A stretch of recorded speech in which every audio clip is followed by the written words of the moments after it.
Win last night and a chance at a series sweep today over the defending American League champions. Happy breakfast time. Welcome inside. Joe Davis or Hershiser. Alana Rizzo joins us in just a moment. The Dodgers have won 6 in a row, their longest winning streak of the season, and as they go for the sweep today, they're in first place in the West and have the best record in the National League. Yeah, the offense is firing over 6 runs a game during the win streak, and if you look at it, the win streak started with a Kershaw-Strasburg battle that he won 2-1, so he started the win streak. He's been in the middle of it, and he's yet to pitch again. I'm looking for this team to continue on. Pitching firing, bullpen firing, and the offense is doing well. And they'll try to do it today on Rich Hill's shoulders. Few starts since coming back from the blister issues. Not quite been himself yet. He'll try and get it going against the Indians. You know what? The last 3 starts have been pretty good, but it's really about getting deeper into the game. Has yet to get into the 6th inning and go more than 5. So what I look for with Rich Hill is more fastball command and more curveball command, because we know he throws that about 50% of the time. Some confidence early in the game, throwing for strikes, get him in a rhythm, and I think we'll start to see the Rich Hill from last year. Let's go down to Alana Rizzo. All right, guys, thanks very much. A quick update for you on Adrian Gonzalez, who did get that second opinion on the MRI. Showed more of the same, that herniated disc in the L4, L5 region. Expect for Adrian to get some sort of injection, some sort of epidural to see if he can heal that issue. As far as Julio Urias is concerned, a little bit better news. He doesn't have any underlying structural damage to that left shoulder, just some shoulder discomfort. Has, however, been shut down for the foreseeable future. All right, Alana, we are ready to go for the series finale from Cleveland. There's some rain in the forecast. Hopefully we can get this one in. Dodgers looking for the sweep here in Cleveland.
We're having a great morning in Los Angeles. Dodgers and Indians ready to play the series finale. 77 degrees. There is a chance for storms, but it's not nearly as high as it was earlier this week. You're looking at today and figuring it was going to be a really long day that may never see a pitch thrown.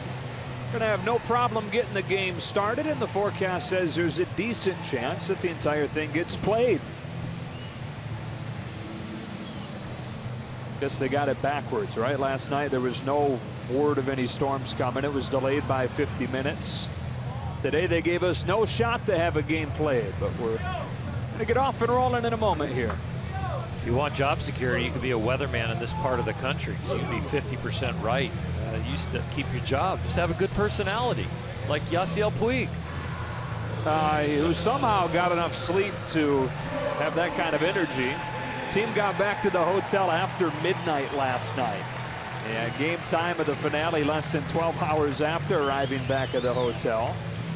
I would say he's well caffeinated, but instead I'll just say he's Yasiel like any other day of the week. And the Dodgers coming to bat with him in the 9th spot in the order. It's brought to you by Honda. Chris Taylor leads it off. Seager hits second. Then it's Justin Turner DHing again today. Bellinger, the cleanup man. Kike Hernandez, after his big home run last night, earns the start out of the 5 spot at second base. Austin Barnes gives Yasmani Grandal the day. Then Forsythe. Then Peterson.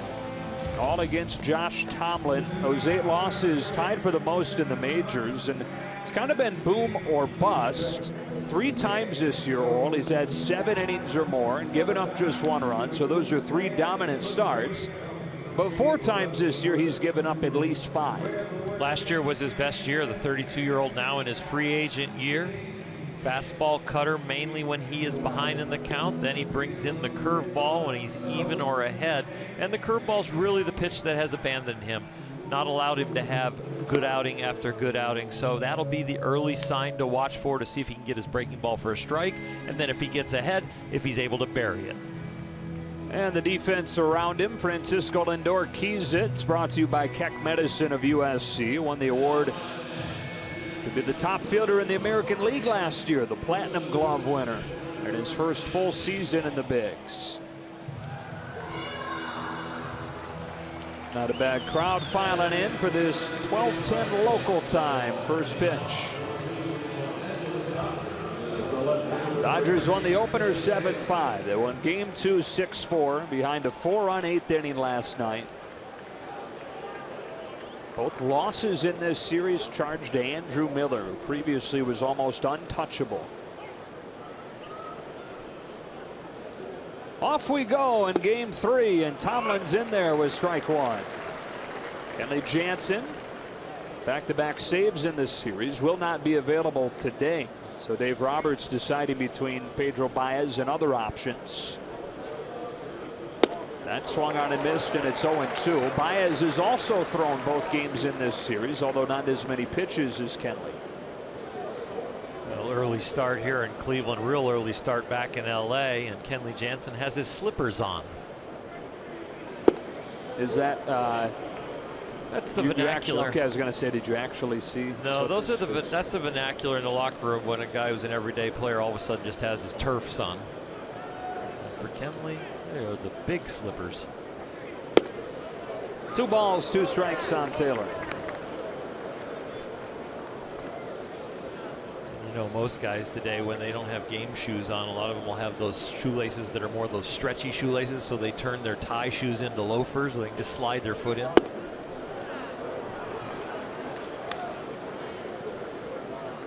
Tomlin, after getting ahead of him 0-2, now works with a full count.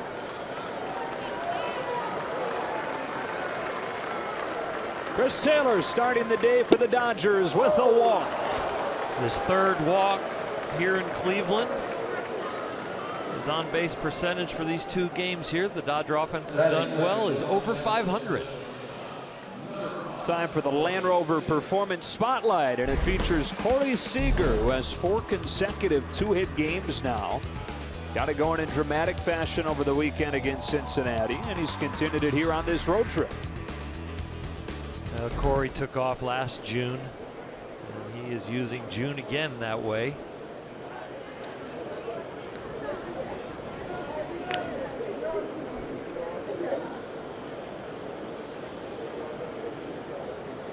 Dodgers are matching him. 6-game winning streak, the longest this year. And the best record in the NL at 41-25. Strike one. They are not a sleepy team. They are 14-6 in day games. They're able to get it up and get going on a day game where some teams drag.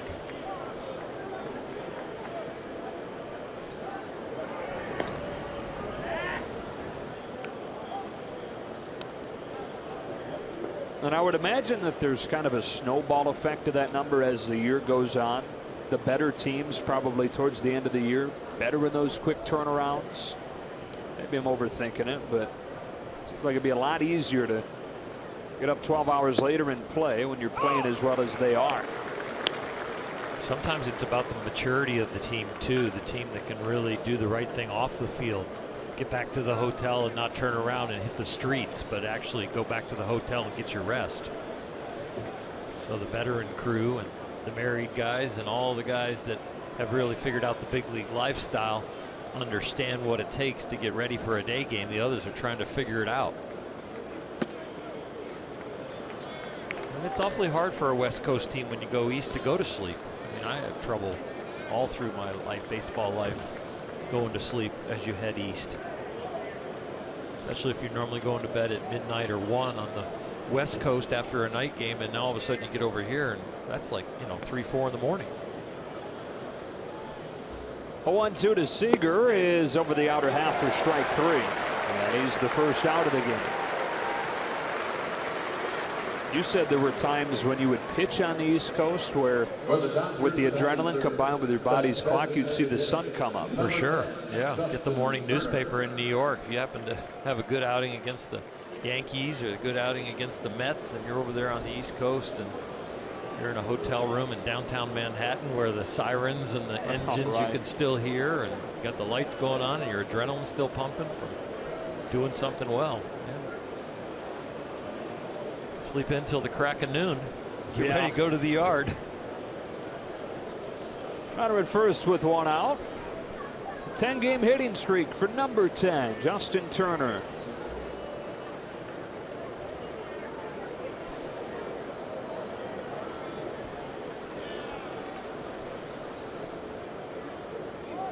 A .380 average of his by a pretty wide margin, the best in baseball if he had enough at-bats to qualify for the leaderboard.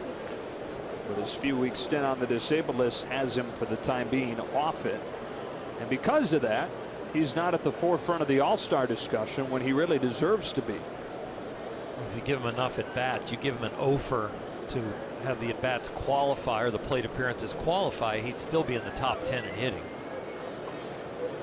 Might still lead it.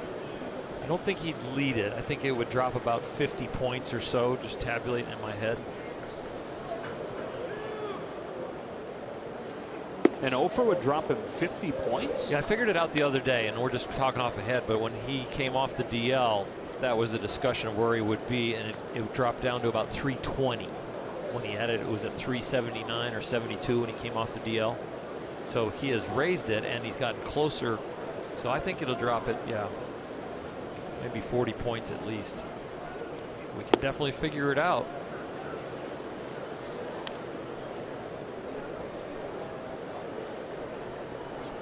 I have to add 3.1 plate appearances per game that he's missed, and then you just add that in as an offer into his at-bats, and you see what his average would be. At the end of the year, when a guy's short by, 30, 40 at-bats because of DL time, that's how they determine the batting champion, where you rank. 2-1.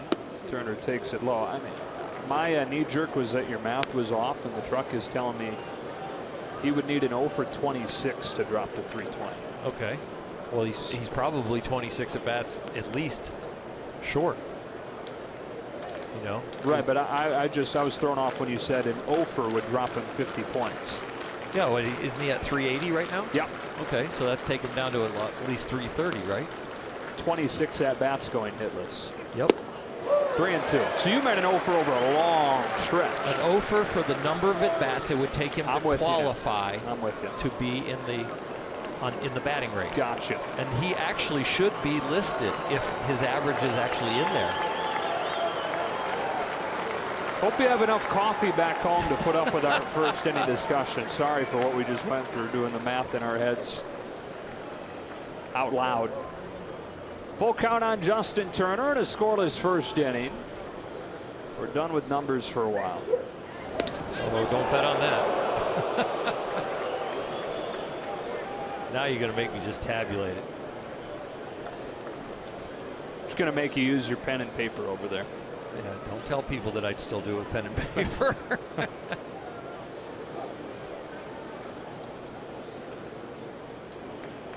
Dodgers have already swept 5 series this year.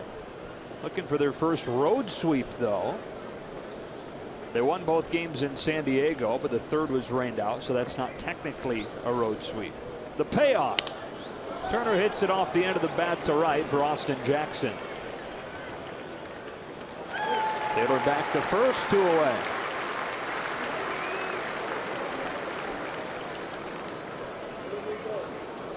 Batting fourth for Los Angeles, number 35, the first baseman Cody Bellinger. Cody Bellinger. 2 more home runs in this series, and more homers than anybody in baseball since he was called up. The Dodgers record since his call up, the best in baseball.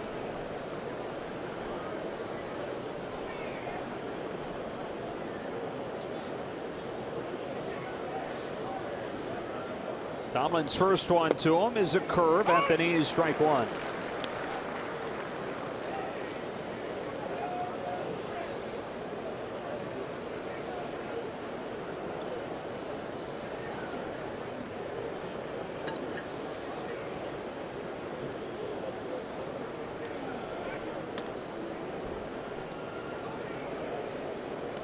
Tomlin paying close attention to Chris Taylor, who stole 2 bags last night, including the steal of home. We've not gotten a ton of opportunities to see it, but he is a very fast runner. So my quick calculation puts Justin Turner coming into today at 348, Joe. Promised them we were done with numbers for a minute. Sorry. He's 24 at bat short, or plate appearances short. Coming in today.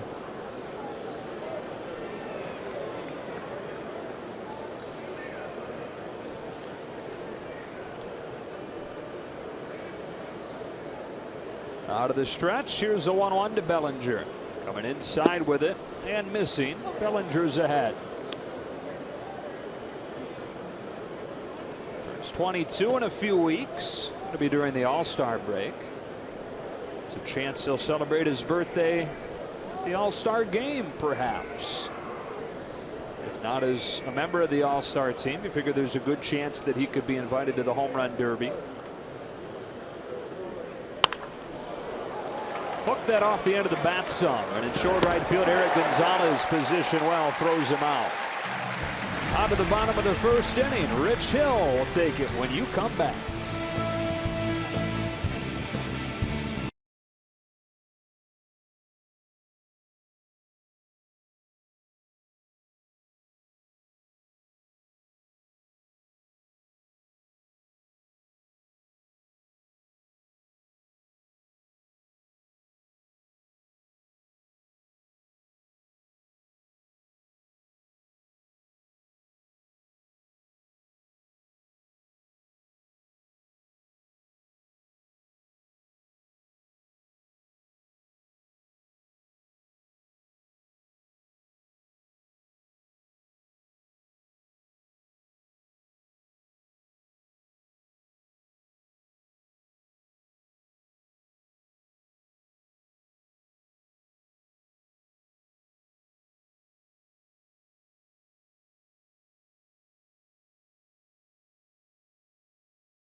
Francisco Lindor leads off the starting nine, penned out by Terry Francona and brought to you by Honda. It's the first time that he's hit leadoff this year.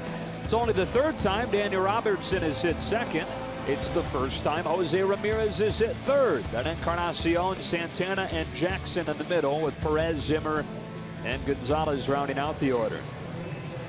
Rich Hill, 4 starts since the disabled list for the blister, and he's only averaged about 4 innings per start. That's the biggest thing, getting deeper into games. For sure, and that's with command and throwing strikes, especially with his breaking ball and his primary fastball, and that's from the 3/4 arm slot. Needs to get rhythm with his basic solid delivery, then start to alternate the deliveries, but really looking to go past 5 innings. First one to Lindor is inside, ball 1. He beat Cincinnati in his last start on Friday, but needed 71 pitches to work the first 3 innings of the game. 1-1. And even if you have good rhythm in your warm-ups and the bullpen, and you come out here, you still can get a little psycho about throwing strikes. You really want to get off to a good start.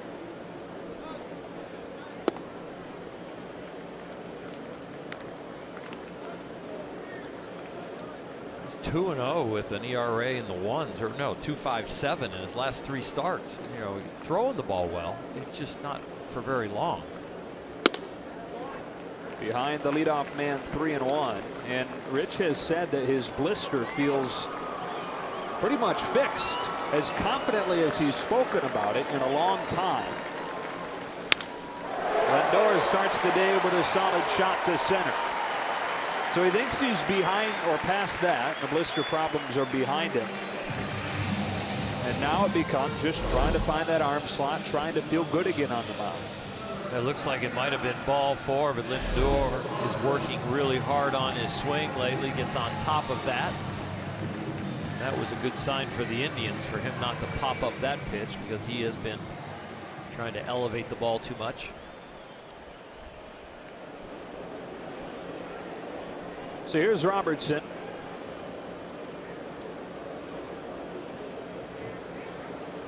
One of the handful of players in Major League history to wear 99.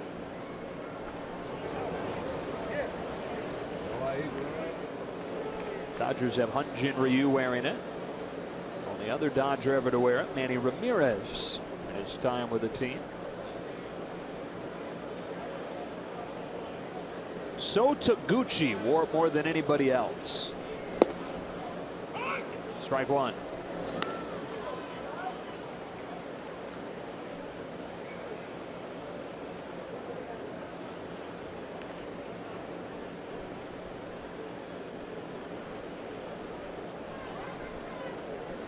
.37-year-old Rich Hill, home with an 0-1, and it's a ball and a strike on Robertson. And the Indians have dropped 5 of 7, 8 of their last 12. They're .500 right now, 31-31 for the first time since mid-April. Painfully mediocre for the defending American League champs this year. They're still searching behind another hitter, 2-1. The issue for me so far is his misses are up. Not really getting through the pitches.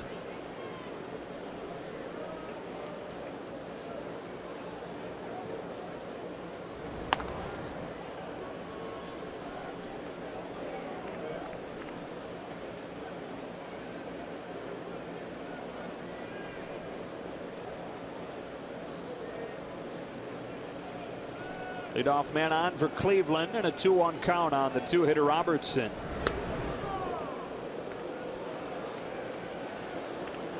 Dave Roberts spoke before the game, said that he hoped Rich Hill would work quickly. Thinks that's when he's at his best. Most guys are. And when he's dialed in and has that emotion showing, a lot of times it's fun to watch. 2-2. He's tried all kinds of things during this streak of inconsistency. He's tried the really aggressive approach. He's tried a little bit more of slowing down, be a little more thoughtful about what's going on. He's attempted a couple different energy levels. What in the world is that? Hot dog with binoculars? Tried to backdoor him. Full count.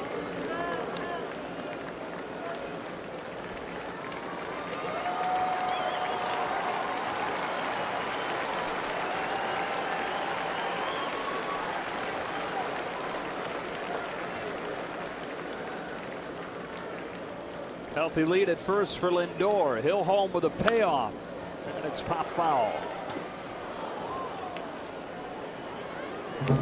Robertson in his 4th major league season. He spent it with 4 different teams. First year here in Cleveland. First career home run came the other night.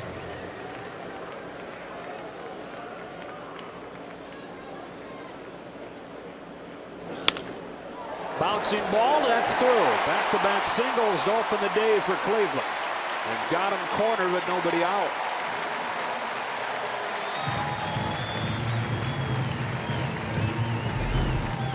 Routine ground ball gets by Rich Hill. Once it gets by him, it is wide open. No shift right there at all. Playing normal double play depth and just out of the reach.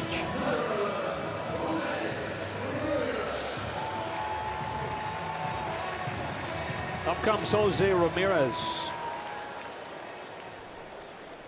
He's hitting 3rd for the first time this year.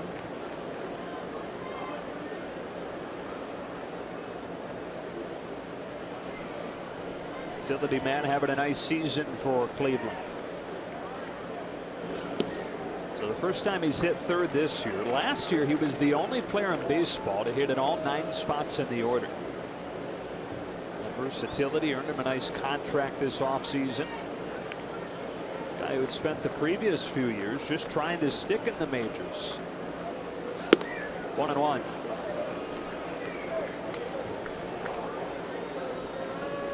Be somebody like Chris Taylor on our team. Versatility in the field, versatility in the batting order.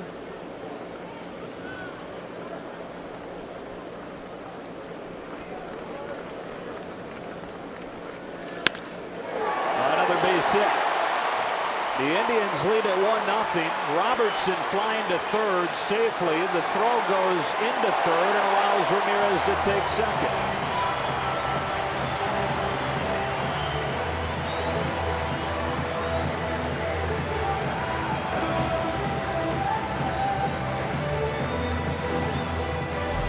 Indians picking on high fastball mistakes from Rich Hill, finding some holes up the middle, especially.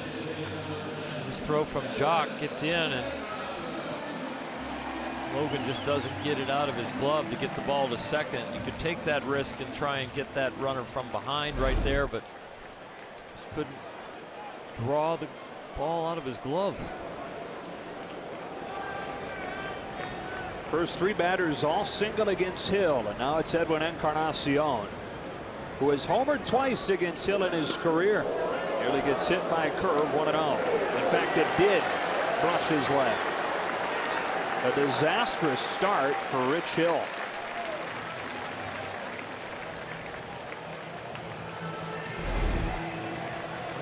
Not the best spray pattern, actually trying to backdoor the breaking ball, and boy, it hits him in the back knee.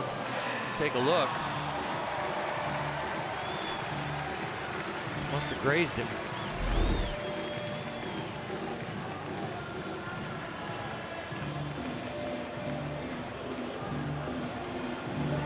So they're loaded up for Carlos Santana. Trying to snap an 0 for 13 slide. Robertson at 3rd, Ramirez at 2nd, and Encarnacion at 1st. Rich Hill trying to limit the damage, pours in a strike. Talk about turning points in a game. They don't always come late. Sometimes they can come this early. Hill can find a way to limit this and keep his team in the game.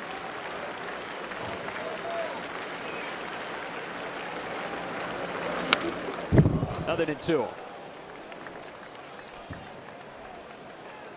Dodgers looking for a double play in the infield. They're playing the infield back, looking for at least 1 out. They'd love to get 2 and sacrifice the run. If you get a comebacker to Rich Hill, you got a chance for a 1-2-3 double play.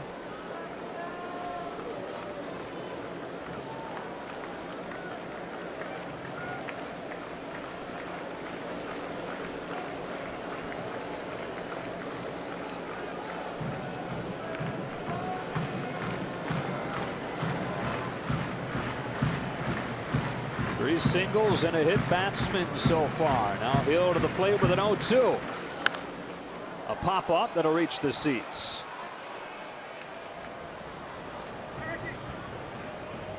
Attacking him with 3 fastballs right here. Rich Hill's primary out pitch is his breaking ball. He surely does not have a good feel for it right now. It's been a spot where Hill's been able to buckle down this year. One of the best in baseball with traffic around him. Backdoors a curve. It's yanked to third for the first out. All the runners back safely. Hill gets a big first out in this inning without anybody advancing. A huge break to have a little humpback line drive at somebody in this situation. It could have really spiraled out of control for Rich Hill and the Dodgers. Gets him out in front, 3 fastballs, and then the breaking ball. Logan Forsythe just in the right place. Austin Jackson now. Bases loaded, 1 out. Started the opener against Kershaw. Night off last night with a righty on the mound.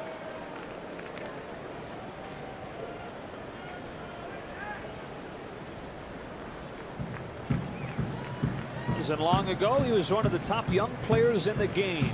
Rookie of the Year runner-up in 2010 in Detroit. Now a well-traveled veteran. 1 ball, 1 strike.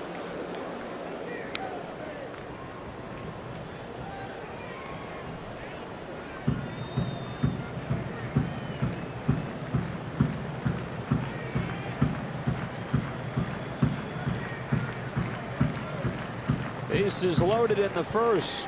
Hill downhill, and Jackson swings and foul tips it, strike 2.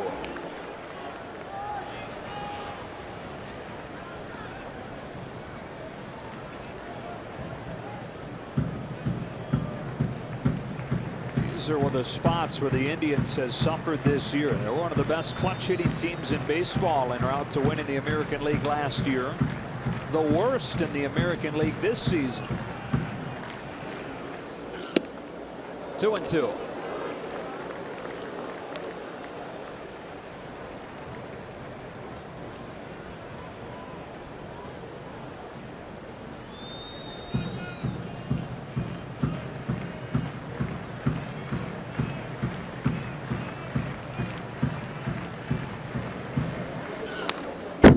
Dump straight back, and we'll do it again.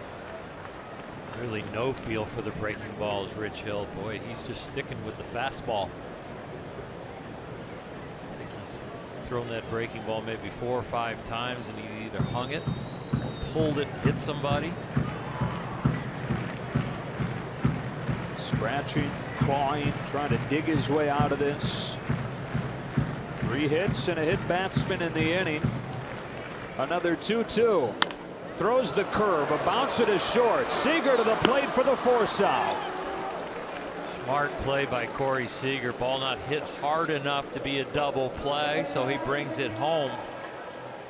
Could have easily defaulted to just flipping that to second base and getting the lead runner there, but no, get the ultimate lead runner, the one from third going home to cut down the run. And a chance now, Oral, for what would feel like a huge victory for Hill and the Dodgers if they can give up just 1 run. You know, really big situation, because Rich Hill coming off of outings that are just kind of sketchy, not being able to go deep in the game. 26 pitches here, get out under 30 pitches and only 1 run, it is a victory. Roberto Perez, a backdoor breaking ball, and he found it on that one. Not really trying to steal a strike with the breaking ball. Like when he's got his release point, that was actually, let's take this count and maybe try and find the pitch. Help us finish this inning off.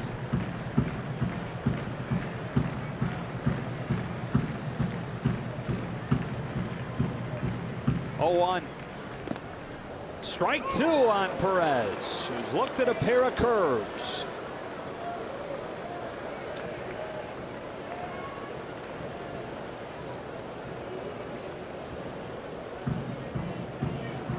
Three straight singles, and then he hit a batter.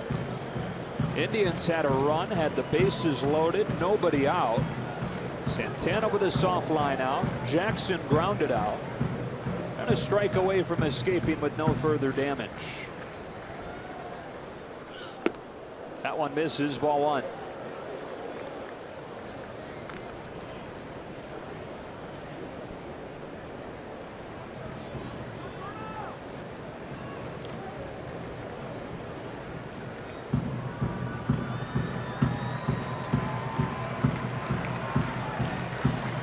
Here's Encarnacion and Jackson.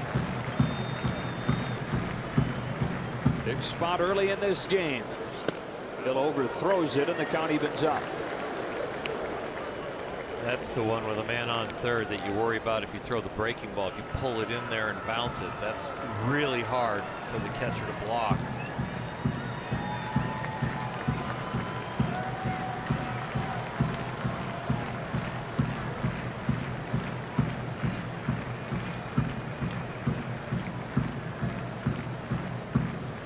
Now a 2-2.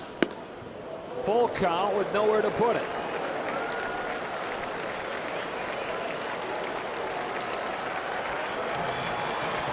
Ball needs to go to first base. The runners will be off as soon as they understand that Rich Hill is going home. Force plays a lot harder. Didn't take long in this one for the pressure to build. Runners will get a head start. Here's a payoff. He walked him, and it's 2-0 Indians.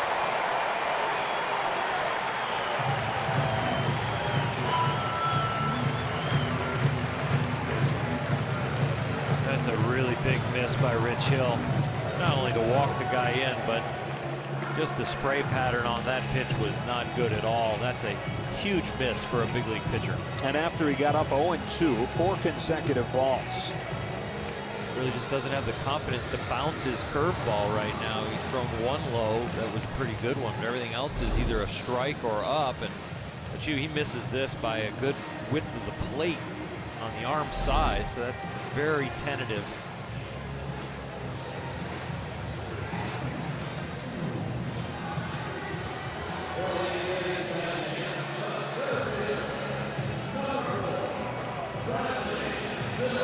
Bradley Zimmer, the 8th man to bat in the inning.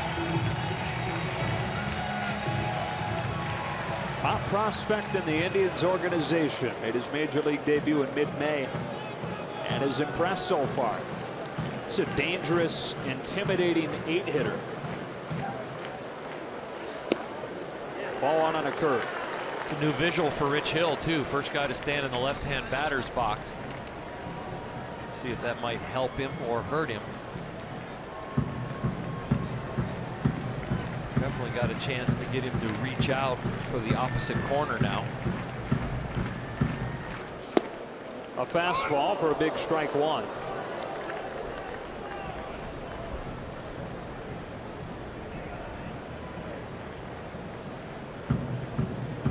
When Rich is throwing well, you see that good extension and confidence in that little hop at the end.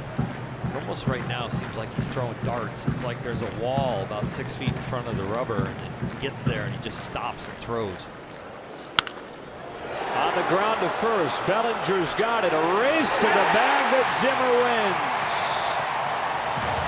Encarnacion's in, and it's 3-0. Bellinger had to go a ways for that one to his right. Rich Hill a little late getting over there. So that finally breaks in earnest after about a step and a half, and it looks like even with a good throw, I'm not sure he's going to beat him there. Cody's throw had some arc in it, slowed him down. Boy, I think he was going to beat it out either way. He's 6'5", 220, but can run like a deer. So the Indians have taken advantage. Bases loaded with 2 gone, already 3 in the bank, and the 9-hitter Eric Gonzalez looks at a strike.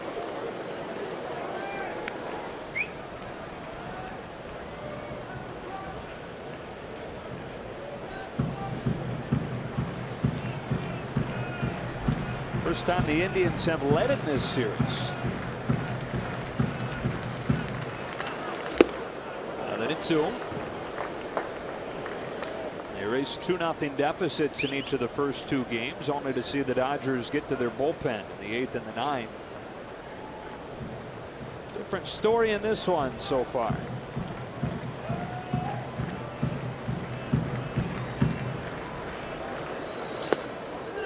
Ball 1.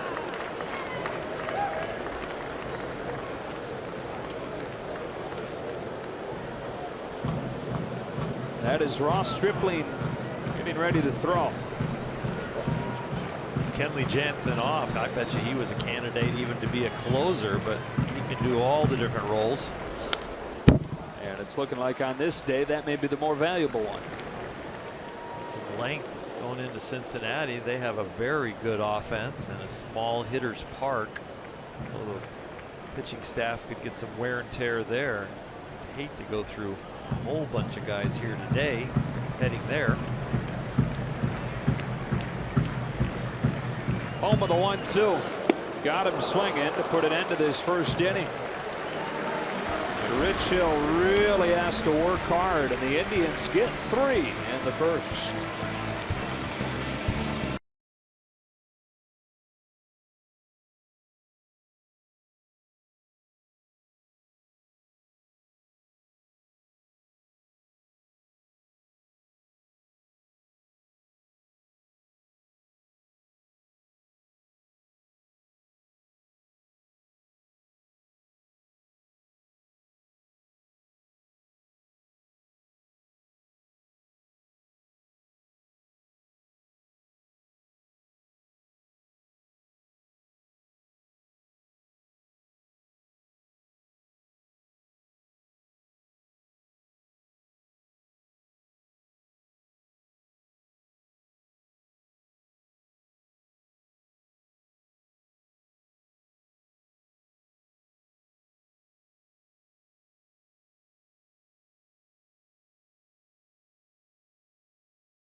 As we move on to the second inning, Joe, Earl, and Alana.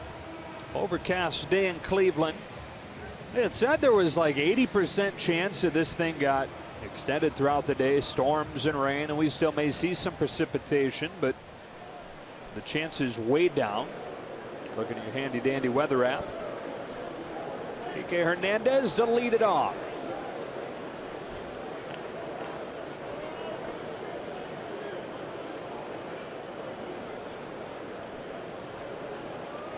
Tomlin starts him with a strike. Kind of gets lost because so much happened after it. Kike really deserves to be called the hero for last night. The tie-breaking home run against Andrew Miller, who he had faced in the World Baseball Classic while playing for Team Puerto Rico and struck out, but in a 7-pitch at-bat, and he said that experience really helped him last night. Down on 3 pitches against Tomlin. Well, last night in the 8th, pinch hitting for Chase Utley. Carl's cam replay here shows you this ball just cleared out. Kike hit in the 8th with that home run. Also got a base hit in the 9th. Dodgers needed the insurance run. Thought that's all they were going to need is his home run, but they needed more. Austin Barnes' first at-bat of the series. The Dodgers have gotten 9 runs in 4 innings against the Indians' pen in this series. It's the #1 pen in baseball coming into the week. First time Tomlin started a batter with ball 1. Strike 1.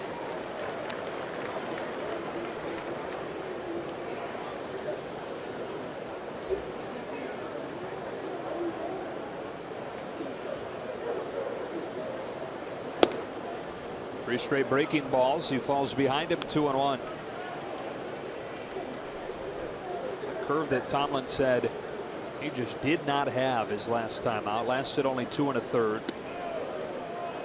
He's had several outings this year where he's not been able to figure it out. 4 times, 5 or more runs allowed, and an ERA near 6.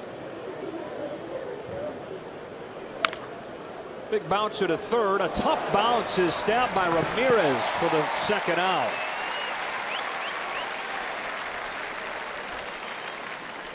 Ramirez shaking his head like he was fortunate. Just get your glove as wide as possible, get it down there, and it just catches in the webbing for him. You got to really estimate where that ball's going to hop. If it's going to go low, is it going to come up? And he just kind of gets his glove in where he hopes it's going to be, and that's where it went. He's a good player.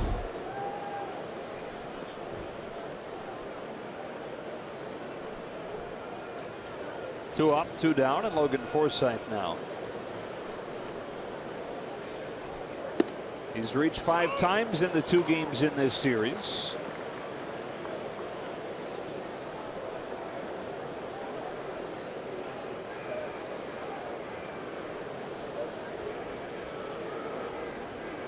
You look at the track record, you figure it's only a matter of time before Forsythe heats up. One of the best hitting second basemen in the game the last couple of years, but below 200 at this juncture. Curve, he's behind 1-2.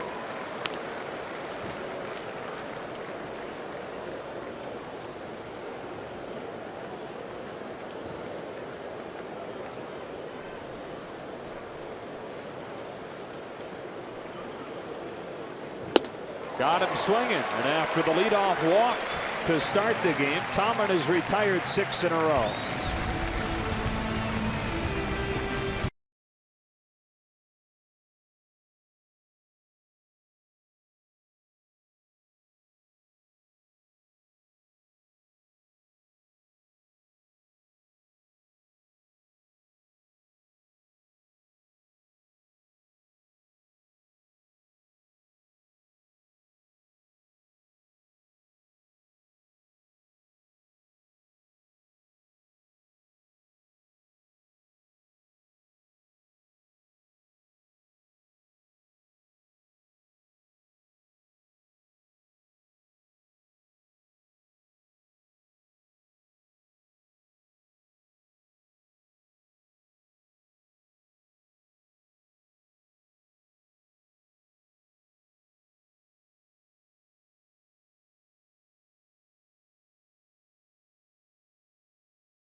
Cleveland. Dodger defense brought to you by Keck Medicine of USC, and Chris Taylor with Jock Peterson back from the DL is in left field for the 3rd consecutive game. That center field position was getting close to second base, where all of a sudden you could call him a center fielder, and that would have been really the first time ever in his whole career that he had been out there.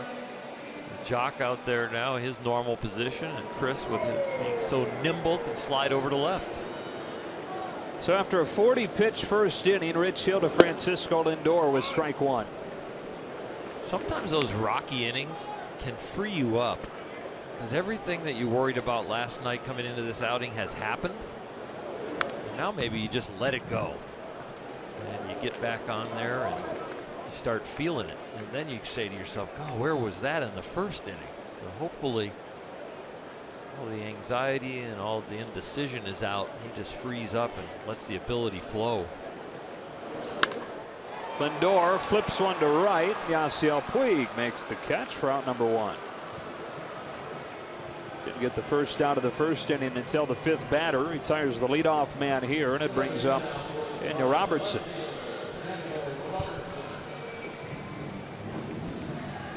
Robertson's ground ball is the one that really hurt. That was just a routine ground ball up the middle like a 5-hopper. If it's hit a little bit left or right, it's a double play, and it might be a completely different first inning.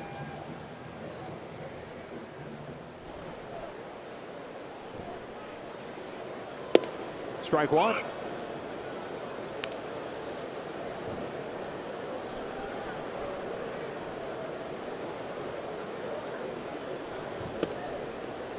Hill has pitched in this ballpark more than any other in baseball.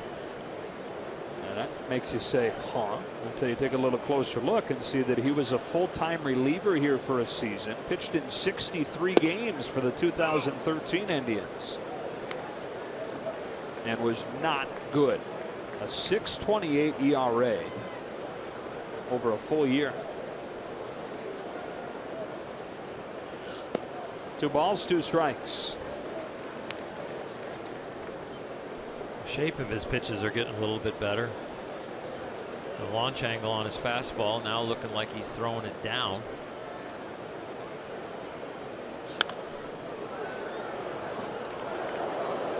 Means he's being a little bit more patient with his mechanics. He's letting that arm get out in front.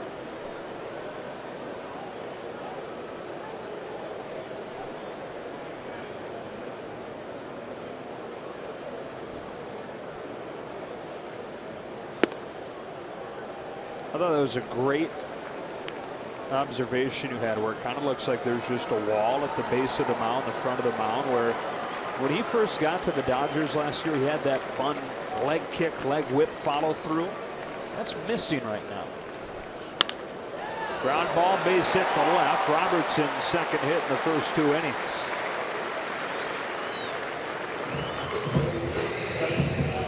Usually you really just need to accelerate through your delivery at the end. That's when you want the arm to be accelerating.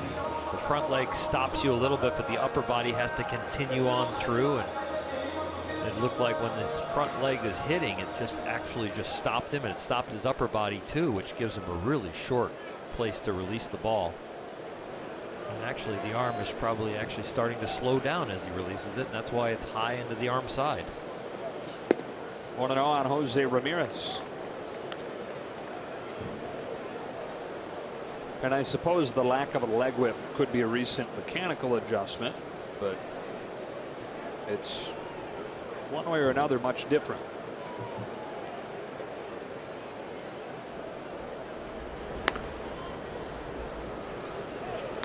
More of a toe drag now, or the opposite.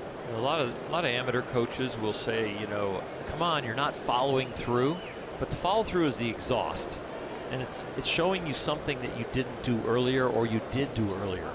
And so when you don't see that aggressive follow through that you're used to when he's throwing well, it means something earlier in the delivery he is not doing. Maybe he's not using his lower half is the first thing I would think, that he's not getting into his legs and staying in his legs.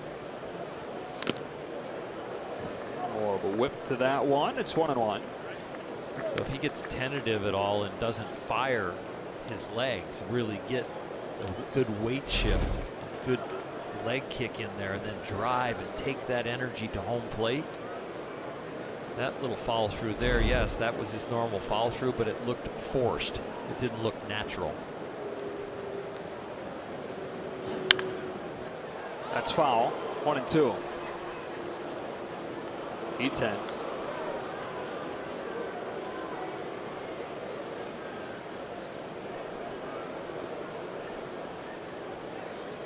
I pull for Rich Hill. I mean, this is a really nice individual and a guy who really cares. This is not about, oh, he signed a big contract and he's being lazy and now he's just kind of coasting. No, he really cares and wants to be a significant part of this team. Wants to help carry this team to a world championship. He had other offers. He wanted to come back here. He knew what was going on here that's so special. As easy to root for as anybody you'll ever meet. Robertson runs. A base hit drilled to right center. Peterson dives to cut it off. Juggles the ball in the transfer. Robertson scores all the way from first, and it's 4-0.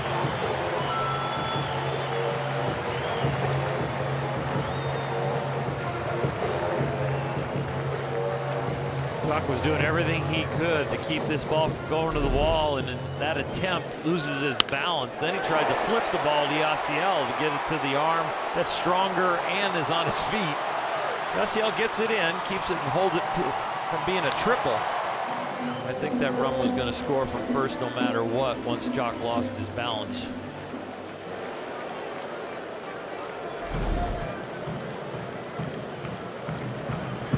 Encarnacion now with 1 out. Terry Francona was asked about Rich Hill earlier this week. He managed him here in Cleveland in that 2013 season. Managed him twice before that in Boston. And said kind of the exact same thing. That is, he's a really easy guy to root for.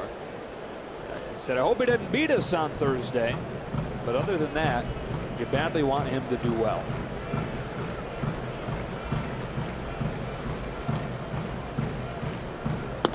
Two balls, no strikes. He'll let you in as soon as you get to know him. I mean, you get to know the full Rich Hill right away. He's dealt with a lot in his career, all the different places that he has pitched, and how he has significantly had his life changed with success. Never gave up on his dream of being a starting pitcher in the big leagues. Everybody wanted to make him into a left-handed specialist because he can spin the ball, and that breaking ball is outstanding. But he said, no, I still want to be a starter. I'll go to independent ball even to start, show that I can do it. The Long Island Ducks. He's there for his first game. He was walking from the tunnel between the clubhouse and the dugout. Somebody nudged him and said, hey, there's your bathroom, and pointed to a bucket. Ramirez runs for third. Barnes' throw nails him for the second out.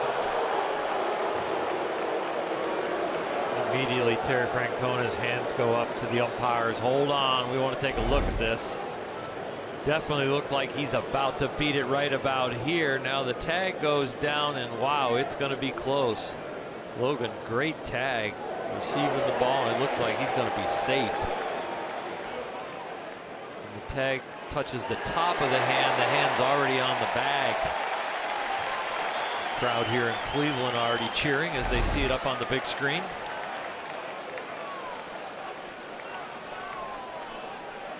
I'm not sure it's quite as sure of a thing in that it was called out on the field. Yeah. I think he probably was safe. Question would be, do they have enough? I don't think they do. Whoa. You know what? You're right, because from the other angle, it looks like the fingers are already on the base, but it looks like the fingers go over the base, and he doesn't touch it until his palm arrives. Boy, it's going to be really close.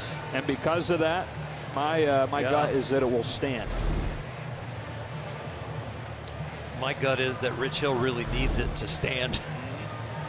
Here's the best look. Well, I think he's out. Yeah, maybe he's out right there. Yeah, I think he's out. Yeah. Good call, Joe. I had the benefit of replay. Oh, really good call by James Hoy down there in real time. Those are, what a confirmation that was. You don't see that very often. He shouldn't have got a manicure if you want to steal that base. Or get it and slide feet first. Yeah. Counts 2-2 on Encarnacion, but the base is empty now.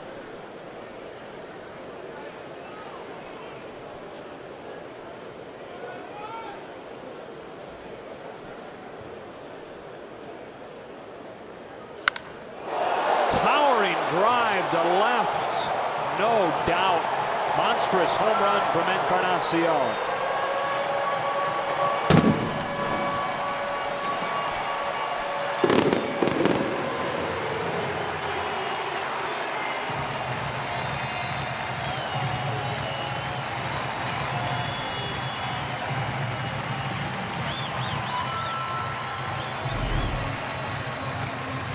This is a fastball. He hit him with a breaking ball down and in the last at bat. Looks like he was just sitting on the cheese. You didn't sneak it by him. It's one of those ones you give up as a pitcher, and if the hitter wants to stare at it a little while, he actually deserves it. He can. And then his signature carrying the parrot around the bases with the elbow up. Carlos Santana hits a fly ball to left, but hooked it off the end of the barrel. And Chris Taylor will settle under it to retire the side. The Indians get 2 more and lead it 5-0 after 2.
Not been good. The Indians have a 5-0 lead as we go to the third. Joe Davis and Orel Hershiser. Here's something to feel good about, though. They're facing a guy with an ERA around 6, and they have averaged 6 during this win streak. Yeah, and Josh Tomlin is looking like he's on his game, but he has blown up in almost every inning that he has pitched here. It's not like, oh, if he gets off to a fast start, he continues. It's if he gets off to a fast start, sometimes he blows up later. So we know this Dodger offense grinds it out for all 9 innings. Jock Peterson, it's a ground ball to first. Santana feeds Tomlin 1 out.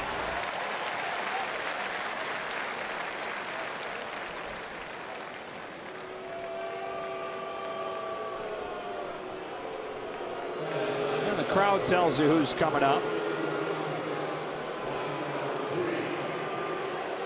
Similar sound in LA, it's just they're saying his name. Here they are. They're booing the guy that they felt disrespected by the first night of this series.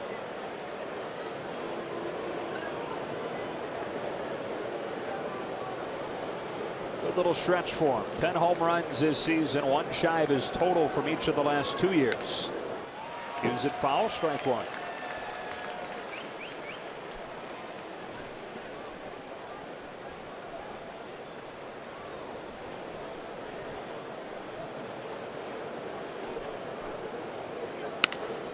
Crack bat, 1 hopper to Lindor. 2 up and 2 down. MLB.TV Premium is back and better than ever. You can watch every out-of-market regular season game live on over 400 supported devices and get a free subscription to At Bat Premium, the #1 app for live baseball. Blackout and other restrictions do apply. Chris Taylor started the game with a walk. Tomlin has sat down 8 in a row since.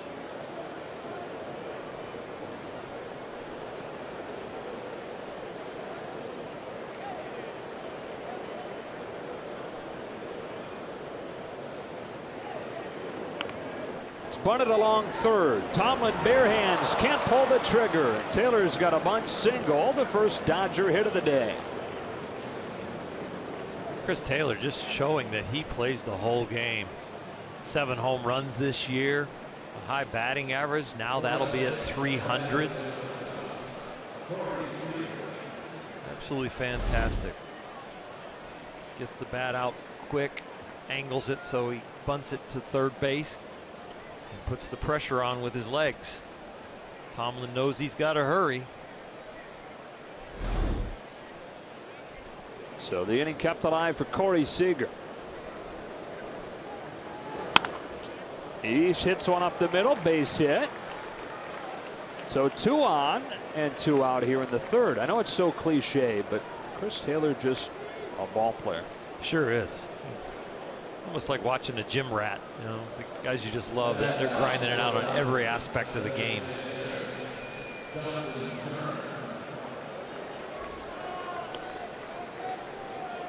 Turner now. The Dodgers could take a chunk back with 1 swing here.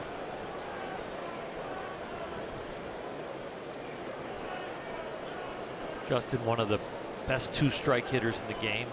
But I mentioned that because Tomlin likes to finish people off with the breaking ball, and he has struggled with that. And Justin can really hit the high breaking ball.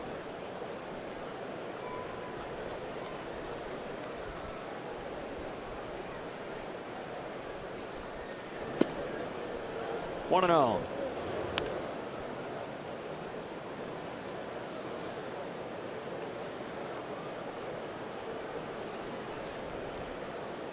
Back-to-back 2-out singles. First hits of the game against Tomlin here.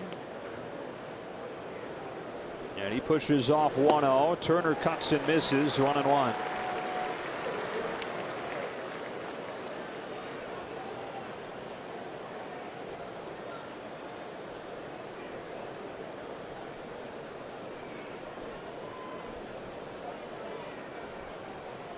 Two homers this year. Tying shot in that 3-home-run ninth against Philadelphia. And then the first at bat off of the disabled list last weekend.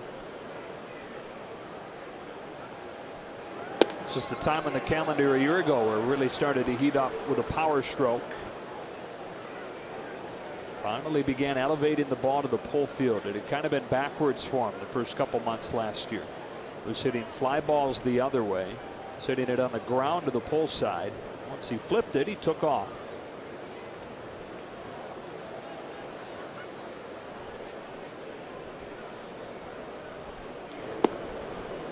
Three and 1. Tomlin working really hard away with that cutter, knowing that Justin Turner likes the ball middle to middle in when he's trying to lift it.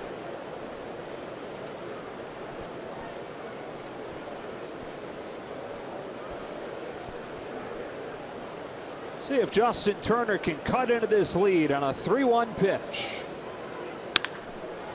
Caught at third by Ramirez. Couple of 2-out singles, but solid defense at the hot corner. Make sure the Dodgers remain scoreless.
with Kona replay, and Justin Turner just absolutely hits a bullet. Jose Ramirez has flashed the leather down there, coming in on a backhand, and they're retreating with a forehand, catching that line drive. Austin Jackson leads off the third for the Indians. Strike one. You said it right after we went to break, but that is a fraction of an inch away from being a home run. Yeah. Justin gets under that ball, what, less than an eighth of an inch? The launch angle on that one, I don't know what it came back on StatCast, but it's got to be like a 1 or 2% above a straight line. Had topspin on it, so he actually hit the bottom of the ball slightly, and with the uppercut put some topspin on it. 0-2. 1 out. On Hill's second strikeout of the game.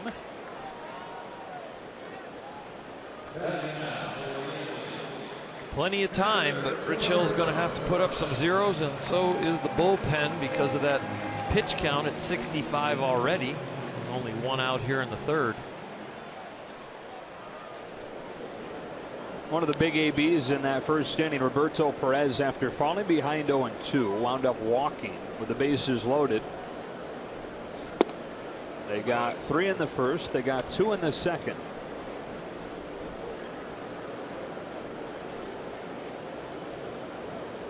Against the 13-year Major League veteran Rich Hill. No balls and 2 strikes. Debuted in 2005 with the Cubs. Made his Major League debut, and Kerry Wood went on the disabled list, and he was called up to start in a game against San Francisco.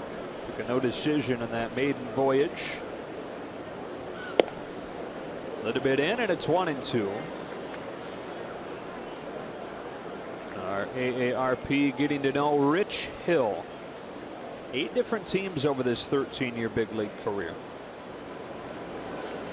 After the Cubs, went to Baltimore. That was in 2009, and started dealing with some arm problems then. He was shut down mid-season and underwent shoulder surgery. Following year, he's in spring training with St. Louis. A few months in AAA with the Cardinals. Opted out of the deal, signed with Boston, and went and played for Terry Francona for 2 seasons. That's foul. Still 2-2. Near the end of that second season, or actually early on in that second season in Boston, after a great start. In fact, 15 consecutive scoreless outings to open his time in Boston. Felt something in his elbow, went in for tests, and it revealed that he needed Tommy John 2 years after the serious shoulder surgery. Had the Tommy John in 2011. Came back later the next year. Really good numbers again for Boston. But then dealt with a flexor strain. It was related to the previous Tommy John surgery. Perez tomahawks a fly ball foul. Following year, he was here in Cleveland. That's when he had the worst year of his career with a .628 earned run average. Then it was on to Anaheim in 2014. Pitched in 2 games in an Angels uniform and didn't record an out. So at that point, and this is 3 years ago, I was wondering if he'd ever get another opportunity. High pop fly. Will Forsythe or Seager have room? Not this time.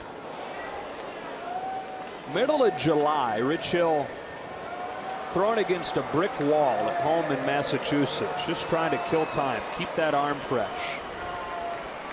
2 days later, he was facing David Ortiz at Yankee Stadium after he'd signed with the Yankees. Put up good numbers there. Still couldn't find a job as a starter, though, the next year. Back-to-back strikeouts here in the third as Perez looks at a curve. So he opens 2015 in AAA with Washington as a sidearm reliever at this point, something that he had picked up through the arm troubles. A little bit less stress on his arm. But Washington released him at the end of June, so as you know, if you follow the Dodgers at this point, he went home, started working out with his old American Legion team. Plenty of offers, but as a reliever. Noel talked about it at the start today. He wanted to be a starter still. Strike one on Bradley Zimmer. So it was on to the Atlantic League, where he made a couple of great starts. Quickly signed again by Boston, but to a minor league contract, and it took a crazy injury to open the door for him to get a start late in the year. Gets away from him. Zimmer's aboard with 2 gone. So Boston's knuckleballer Stephen Wright during batting practice was hit in the head by an errant throw. Boston was having a miserable season at that point already. They said, okay, let's see what Rich Hill has. They brought him up for his first big league start in 6 years. And in 4 starts had a 1.55 ERA. That earned him a 1-year contract with the A's the following offseason. Traded to the Dodgers at the deadline last year. And then the first big free agent deal of his career. Strike 1 on Eric Gonzalez.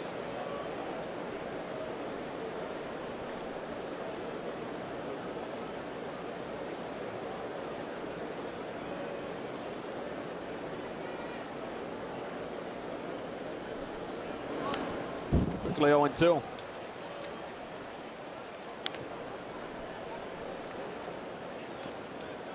Rich was a big acquisition to get back here in the offseason. I mean, the big 3 came back: Kenley Jansen, Justin Turner, and Rich Hill, and those were all targets of the Dodgers, and they accomplished their goal.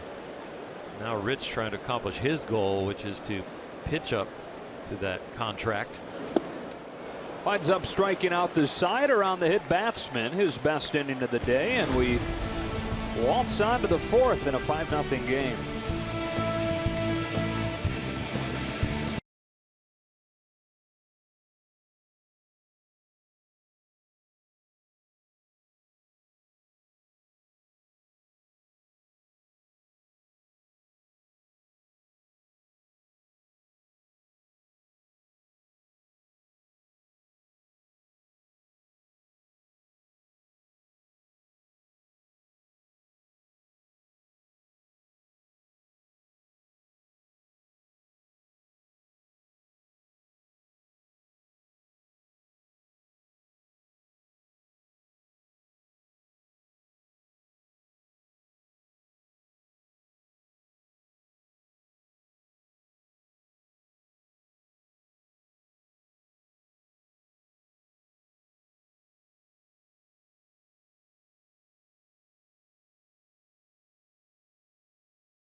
Sportsnet LA is brought to you by the Ram 1500 Rebel.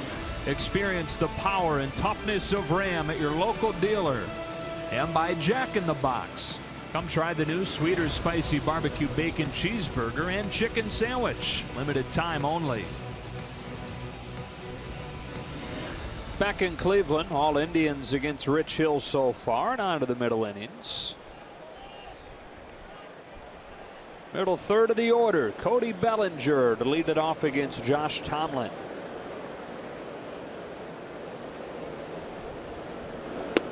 I told you off at the top, Tomlin has been boom or bust this year. He's had 4 starts where he's given up at least 5. But he's also had 3 starts where he's gone at least 7 and allowed 1 or 0. Ball and a strike. Through 3 innings, it looks a lot more like the boom version of Tomlin.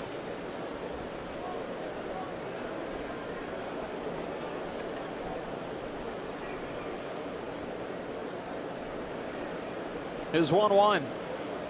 Inside, 2 balls and a strike on Bellinger.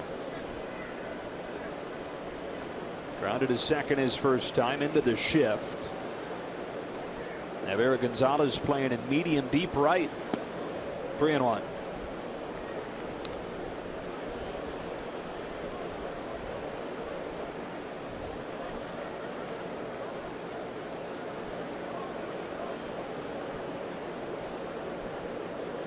Cody will sit dead red. Here it comes. 3-2. Tomlin has had good location on that cutter today. Right there, up and under Cody's swing.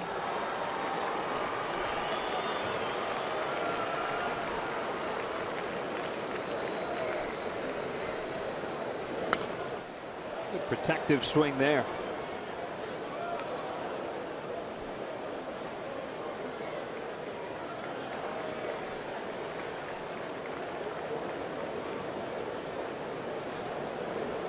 Bellinger starting the fourth for the Dodgers and pounding another down the right field line. It's hooking and it's inside the pole for a home run.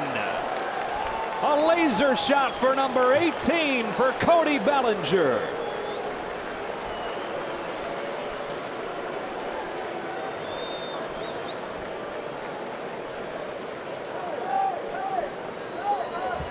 That thing didn't get more than, what, 30 feet off of the ground? First of all, keep it fair. Then second of all, hit it hard enough on this trajectory to get it over the double wall, like a wall and a half down there in the right field corner. They raise it just there the last 20 feet or so, and it just kind of hooks around the foul pole. I think it lodged in it.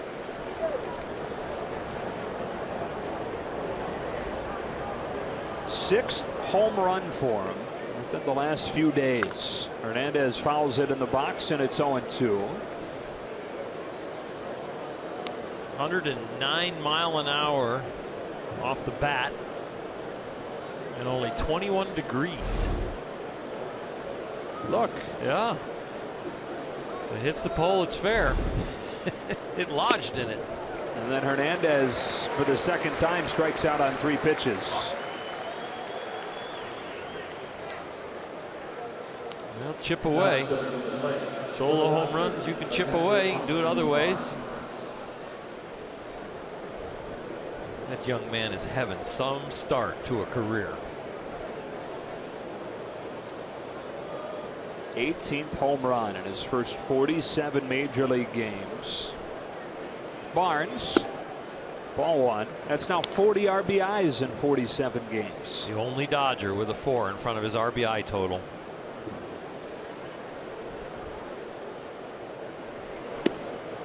Two and out.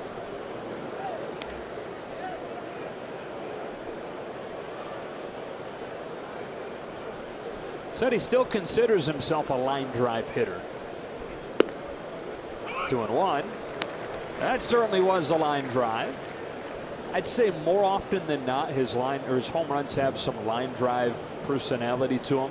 Don't see a ton of high arcing homers. Count evens on Barnes.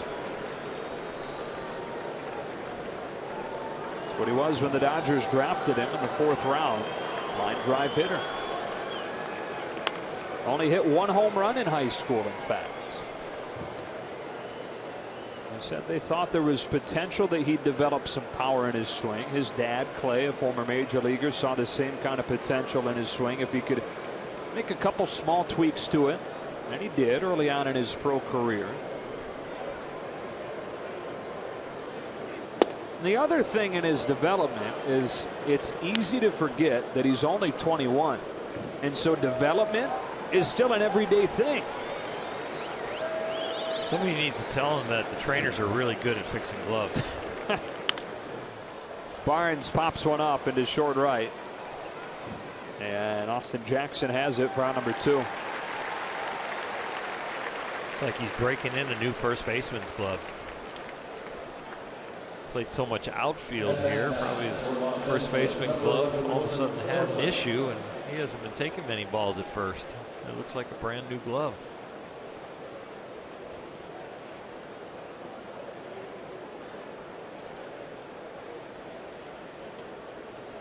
Two outs, bases empty. Here's Logan Forsythe.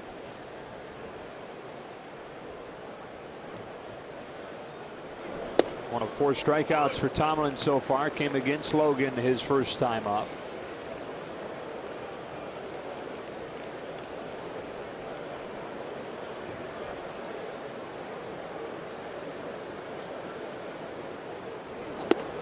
Oh, and 2.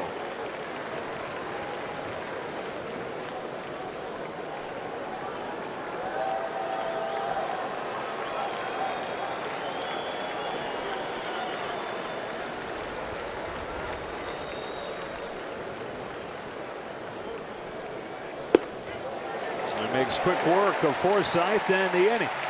And the Dodgers finally with something to feel good about. Cody Bellinger drills a line drive home run, his 18th of the season to lead the majors since his call-up.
Timeless moment on this date in 1996. The Dodgers turned the first triple play in Los Angeles Dodger history. And the current quality control coach of the Dodgers, Juan Castro, started it against Atlanta on a ball hit by Chipper Jones. Marquise Grissom, Mark Lemke both got caught. From Juan Castro to Delino DeShields to Eric Karros, 6-4-3. Francisco Lindor takes a strike, and it's 1-1, opening the fourth against Rich Hill. Dodgers went 47 years between triple plays, 1949 in Brooklyn to 1996. They do it again 2 years later, though, against the Rockies.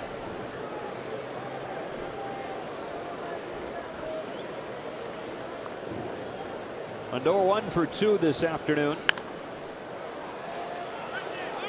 And make that 1 for 3 as Forsythe catches it.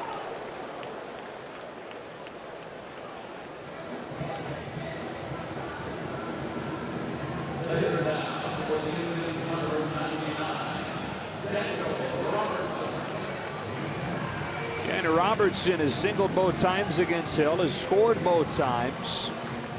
Scrappy player. Great base running. 4 hits in the 3 games in this series against the Dodgers. Strike 1.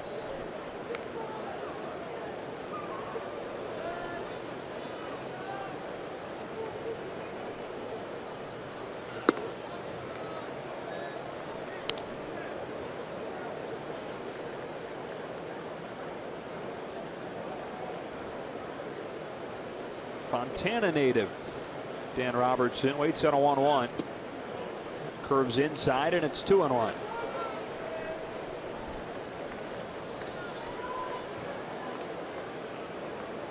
Second outing in a row. Rich Hill has needed more than 70 pitches to work the first 3 innings. It's number 87 to make it 3-1. The way that pitch counts is going, he needs to keep it under control just to get through this inning. A pop into center. Jock Peterson was playing deep. Now comes on. 2 out.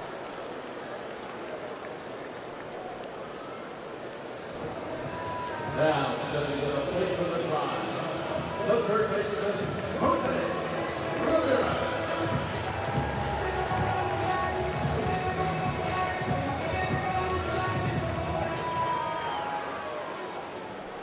bases empty, 2 gone, and Jose Ramirez.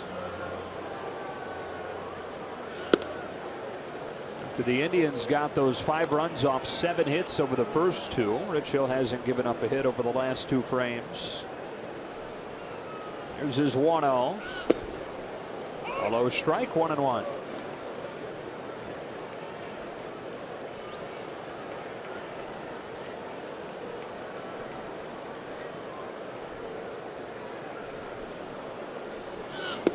Curve, 1-2.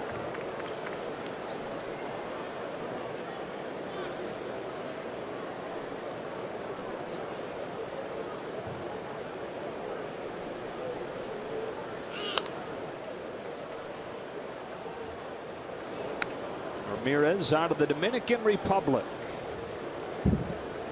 Small signing bonus out of there in 2009. He was considered too small, too unathletic. Didn't take long, though, for him to prove people wrong. Made his major league debut when he was 20. And now in his 5th year with big league time. A pop-up behind first. Bellinger and Puig coming together. Yasiel into foul ground to make the catch and complete the first 1-2-3 inning of the game for Rich Hill.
You can get into the mind and the routine of the best pitcher on the planet. You take advantage of that, and that is exactly what our Backstage Dodgers cameras did earlier this week with Clayton Kershaw. They were able to follow him into the park, get a little bit more information about his pregame routine. This was the day after his start here at Progressive. You want to know more about it, you can watch Backstage Dodgers on Thursday after the Dodgers host the Mets. You know, every mound's a little bit different, every view's a little bit different, so yeah. It's going to be awesome. I mean, they do awesome stuff every week. I'm not just being the company salesman. That show is great. Jock Peterson starting this inning against Josh Tomlin. And strike inside, ball 1. Dave Strumpf leads the way on that crew. Week in and week out. Worth watching. That one's a strike. It's 1-1. Hey, we want to send our best to Emma Levy, who is the daughter of our producer Mike Levy.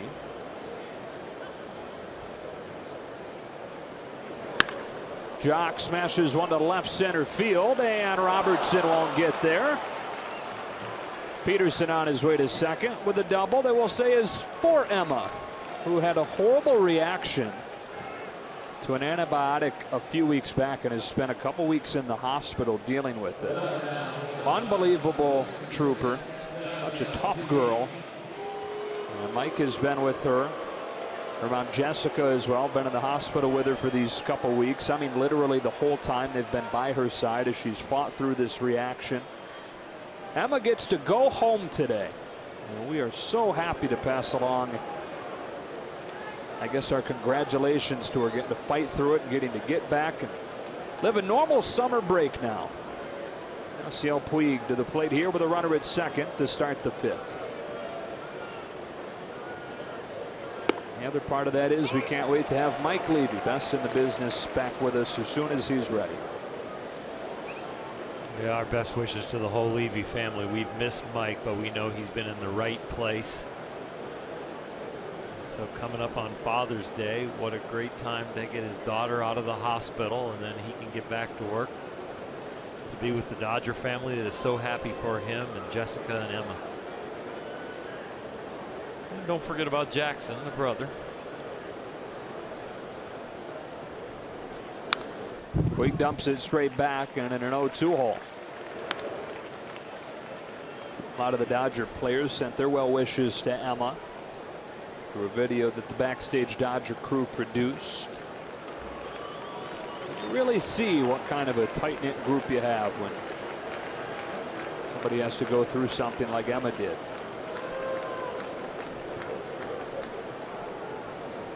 Peterson at second after the leadoff double, and Tomlin to the plate 0-2.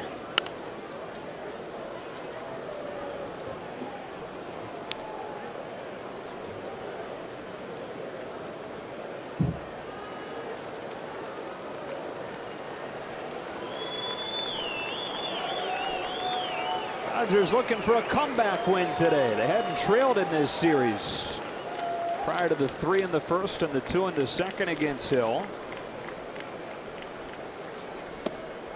That's off of the plate inside, and it's 1-2.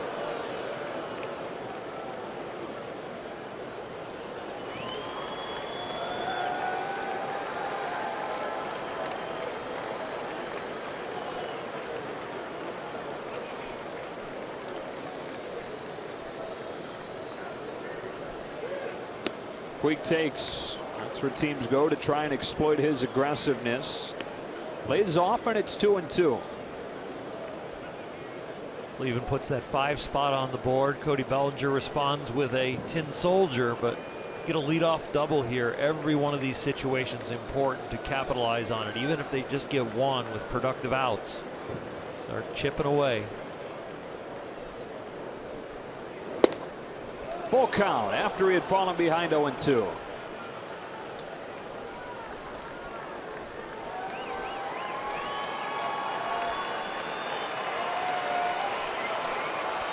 Top of the order coming after Puig.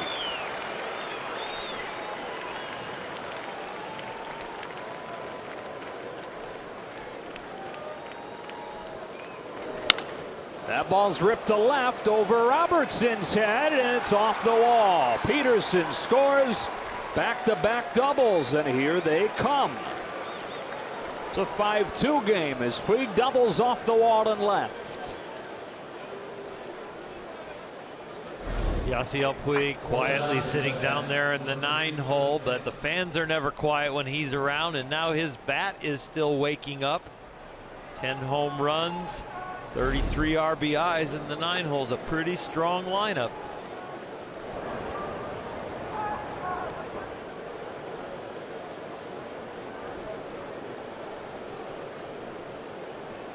So back to the top of the order and Chris Taylor now. And with the way this team has been dazzling with its late inning drama, with its find a way to win mentality, even a 5-0 hole like they faced in this game doesn't feel insurmountable. Starting to claw away here in the middle inning. Solo shot from Bellinger in the 4th. Back-to-back doubles, Peterson and Puig in the 5th.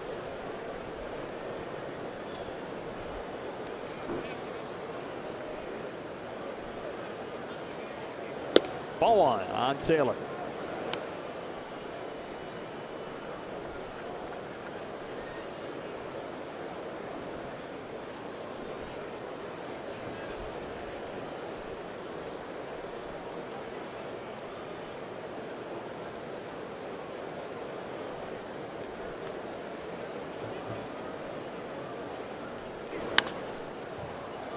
Fouled off, 1-1. Tomlin got away with one right there. That was a mistake. Up and over the middle half of the plate.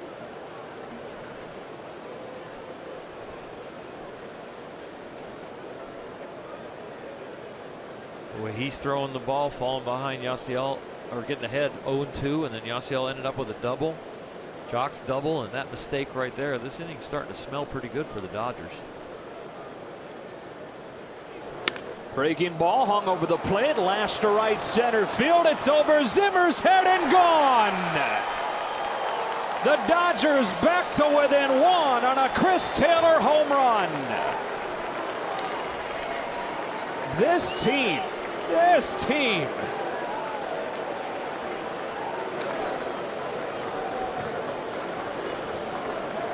Quality of the pitches coming from the mound, the quality of the hitters at the plate.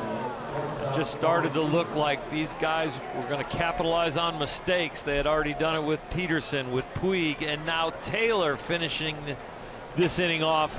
But there's still no outs. And Corey Seager taking one that bounces 1-0. Chris Taylor with his 8th home run of the year.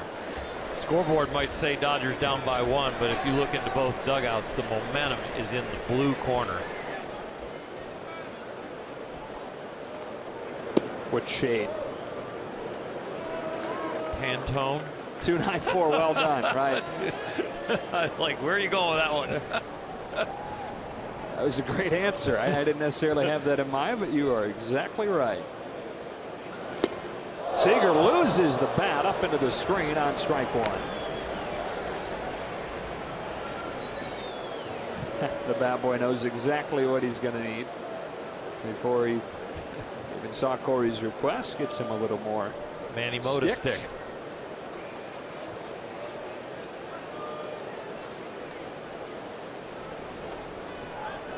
Nick Goody loosens.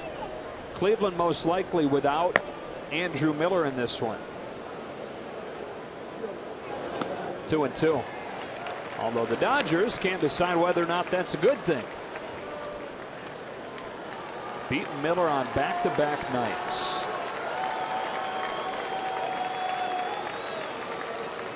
A 2-2. And a full count.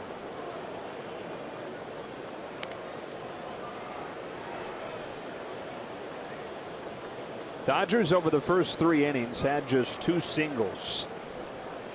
They have 2 homers and 2 doubles over the last 7 hitters. Now within 1 run, 1 swing of a tie game, a 3-2, and down the middle for strike 3.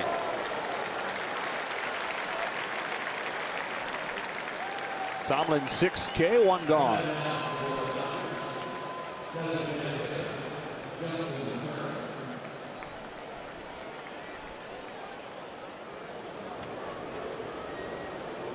Well, Turner's 0 for 2. That line doesn't tell you how hard he hit it his last time. Probably missed a home run by a fraction of an inch on that baseball. Lined out to third. A diving play by Jose Ramirez. Strike 1.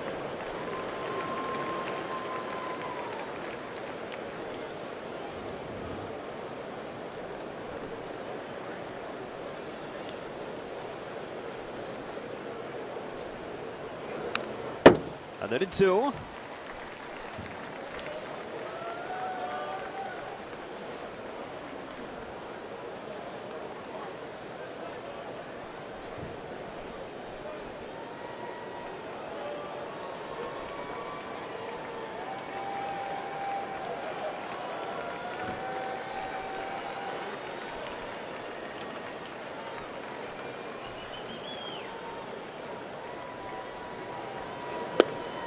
Ball 1.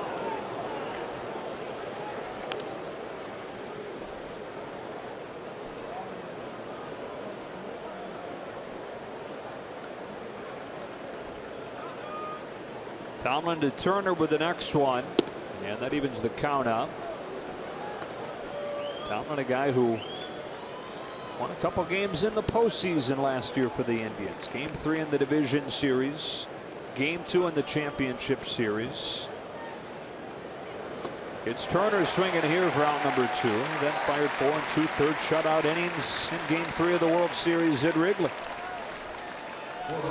Gave up a home run, though, to Cody Bellinger the last time Cody stood in there. It's our top-tier play of the game, brought to you by Arco. A line drive that lodged in the foul pole for the Dodgers' first run. He never ceases to surprise us as hard as he hits it when he hits it in the long arcing shot, and then he can hit the line drives out, too. Inside with a cutter, ball one.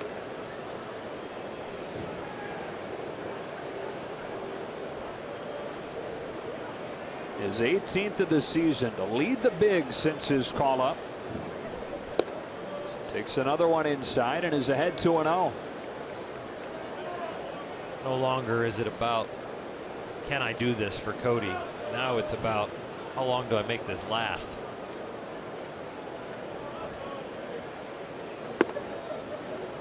Three balls and no strikes.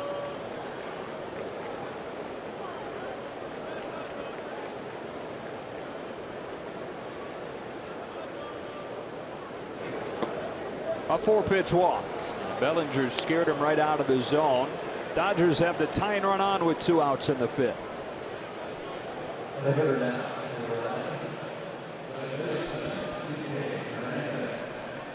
Up comes Hernandez. His 2 strikeouts have been immaculate. 6 pitches to get Kike.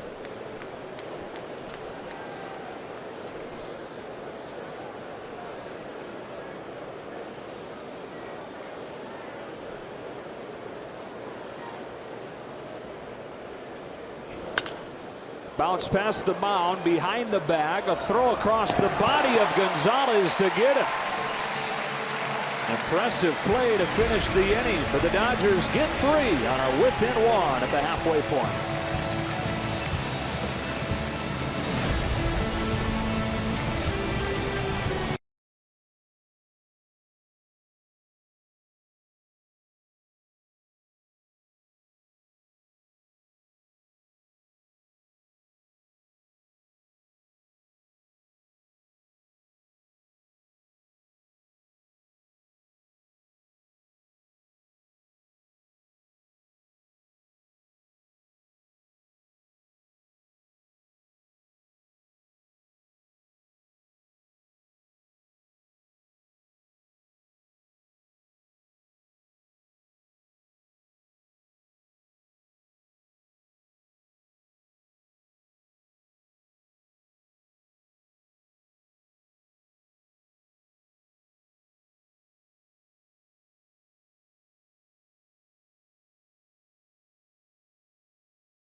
Is brought to you by your Southern California Toyota dealers. Get the Toyota truck of your dreams at Toyota's Summer Drive Sales Event. And by Energy Upgrade California. Back in Cleveland and back in the game if you're the Dodgers and Rich Hill. And you got to figure that getting those 4 runs quickly gives you quite a jolt if you're Hill. Well, he feels much better about the outing, not his statistics, but a chance to get a W for the team. And, you know, just post a 0 right here. It's not about you now. It's about keeping the momentum for the whole ball club. And keeping Edwin Encarnacion in the yard. And a long home run his last time. For number 13 of the year. 1 ball and 1 strike. Only Chris Davis of the Baltimore Orioles has hit more home runs over the last 5 years than Edwin.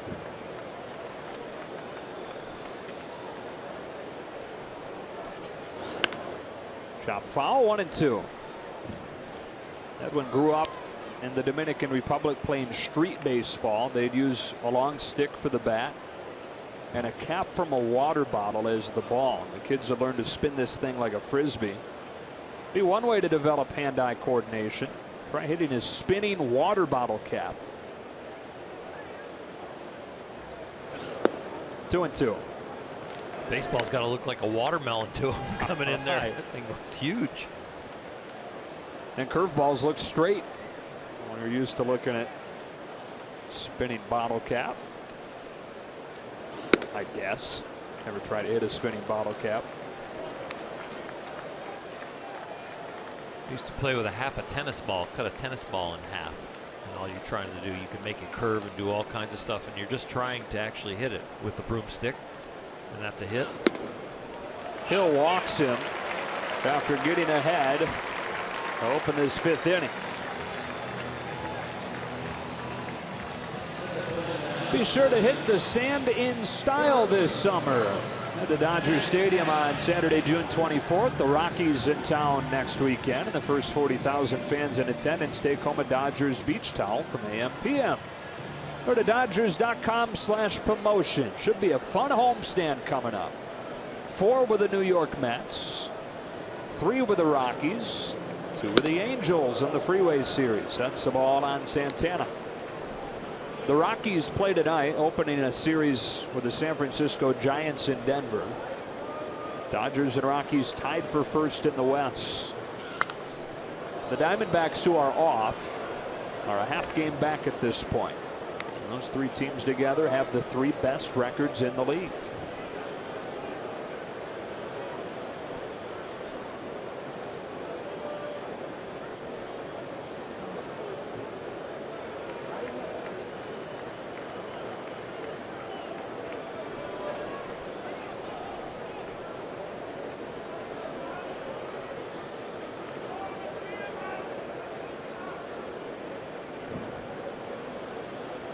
Same thing we saw in the National League Central 2 years ago. Cardinals, Pirates, Cubs had the 3 best records. It's in there for strike 1 and 2. So it was the Pirates and the Cubs that played in the wild card game. Pirates won 98 games in the regular season and lost the wild card game, and their season was over.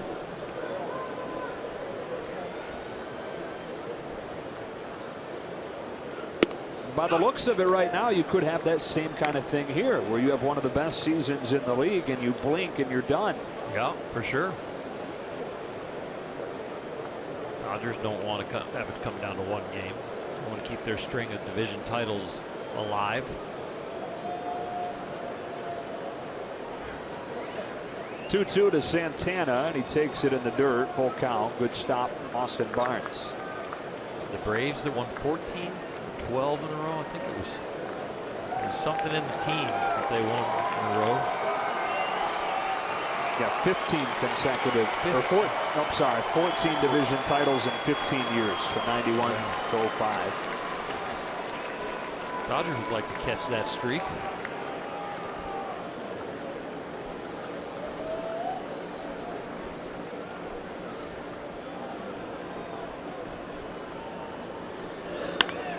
Line drive, center field. Peterson was playing into Paul. It falls in for a hit. And the first 2 reach here in the 5th.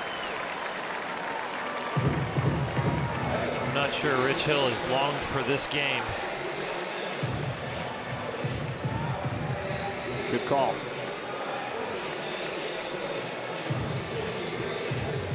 Again, it was the start of the game that doomed him. More than 70 pitches through 3 innings for the 2nd consecutive start. You can thank the offense for getting them back in it. Not his finest hour, though. 5-4 game, 2 on, nobody out, into the bullpen.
He allows at least 5 runs. The men at first and second, his responsibility.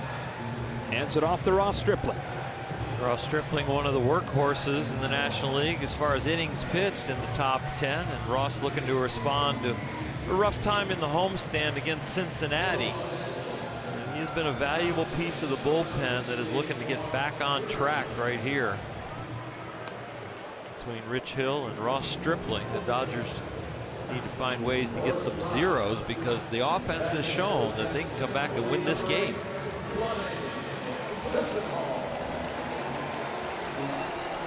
Lonnie Chisenhall will pinch hit for Austin Jackson with a right-hander now out there. Chisenhall's been swinging a hot bat since missing time with a concussion.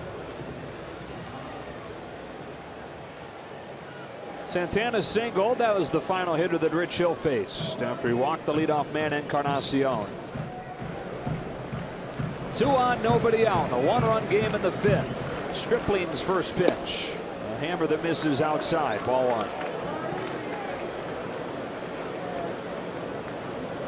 Dave Roberts continues to trust Ross Stripling. Big spots.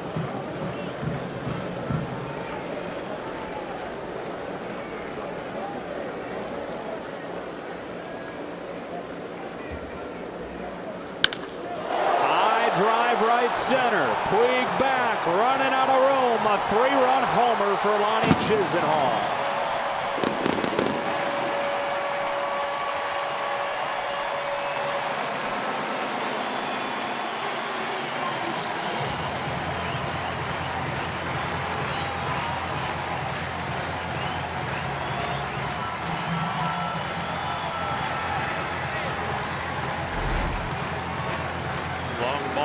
Hurt Ross, and this one hurts.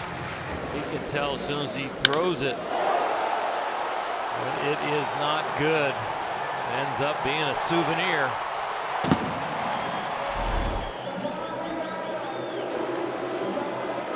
So the book closed on Rich Hill. 7 runs allowed on 8 hits.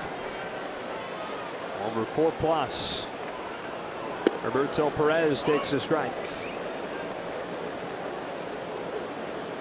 You just hate that after you rally for 4 runs to get to within 1. And immediately the momentum stolen right back from you.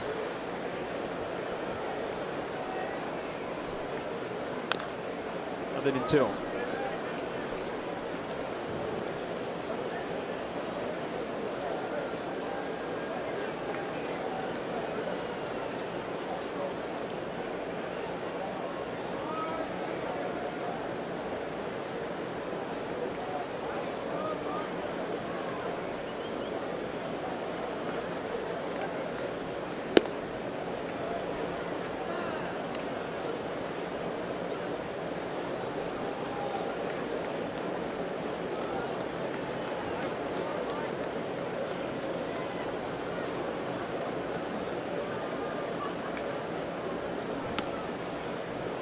Plays off 2-2.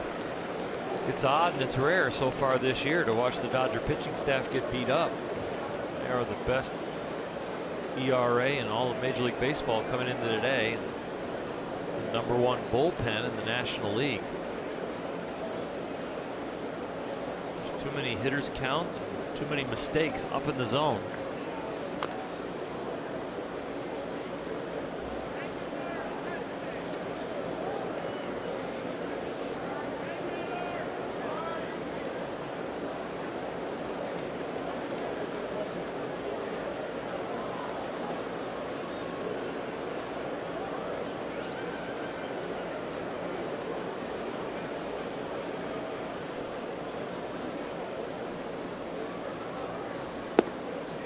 Full count.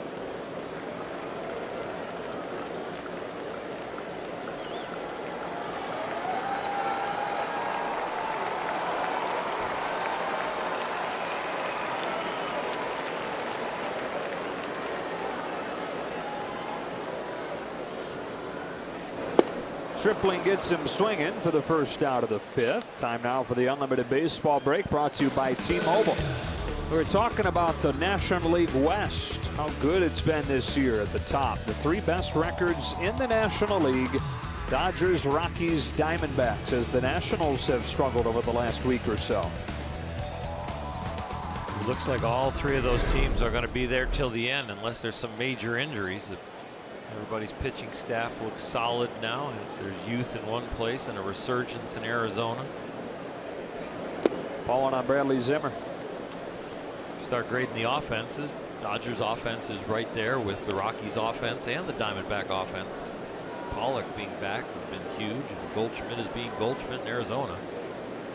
I mentioned to you today, the longer Arizona continues to look for real, the scarier they become for me, with guys like Goldschmidt and Pollock being in a division race late into a season. Guys you always kind of figure would thrive in those situations, but haven't been given an opportunity to, because Arizona's been bad for almost their entire careers. Right at the beginning, Goldschmidt had an opportunity in the postseason, but he was still a kid then. 1-2. Zach Greinke acting like an ace again. Until the other night, got rocked in Detroit. They've won 7 of 8, though. All this talk about the Dodgers and Rockies, and they've earned it. But don't forget about those Diamondbacks. Off of Barnes' mask, stays at 1-2. It's going to be a fun and interesting summer, and it's going to linger into fall the way this race is looking. Dodgers next see Arizona in the final homestand before the break. July 4th through the 6th.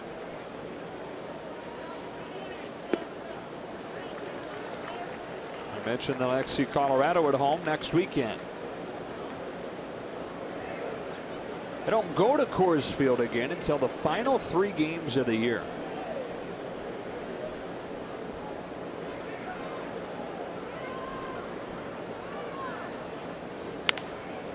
Man, you just hope that it doesn't come down to those 3 games with the Rockies. You can have some crazy games there. You sure could. They play really well at home. It's not the most confident place for a visiting pitcher.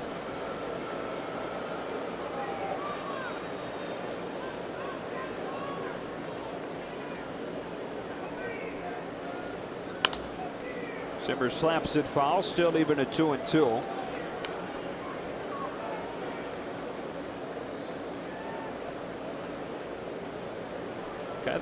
The guy they call the machine, Bradley Zimmer, 6'5", 225 pounds. He's only 24. Can do it all.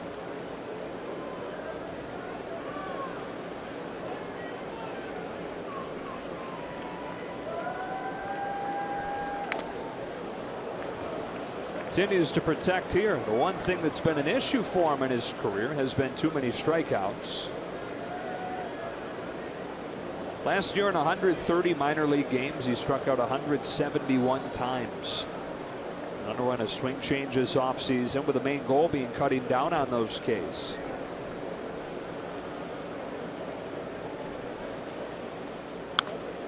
Fouls another.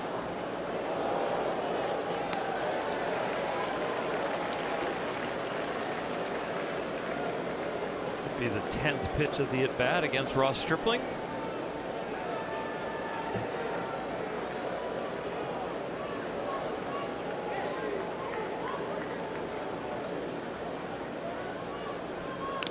It's another foul ball. It's 5 consecutive foul balls, 7 total in the at-bat.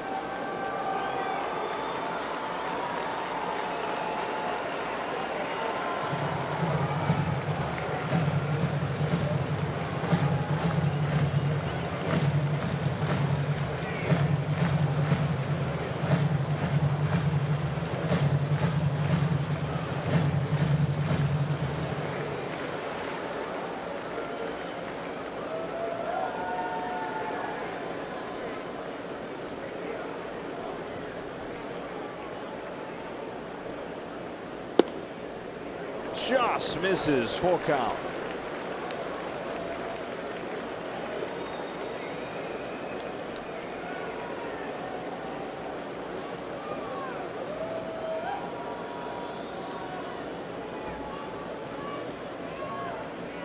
Got him swinging. Stripling wins the battle on the 13th pitch. Good slider to finish him off after that fastball away was a hair off the plate. This one goes straight down.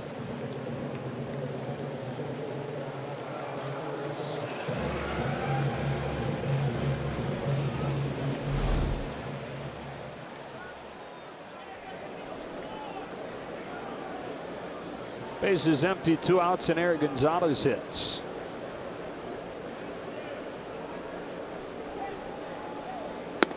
Ball 1.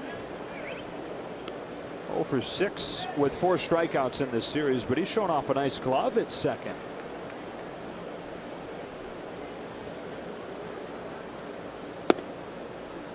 One and one.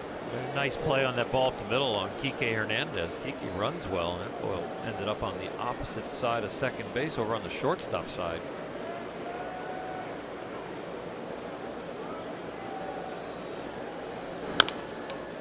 Softly hit the third. Forsythe has it, gets rid of it in time to put an end to the inning. But the Indians take 3 right back and have an 8-4 lead to the 6th.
Series plus Alex Wood trains his new puppy with the help of celebrity dog trainer Joel Silverman. Don't miss Backstage Dodgers presented by Hankook Tires today after the game, after the post game on Sportsnet LA.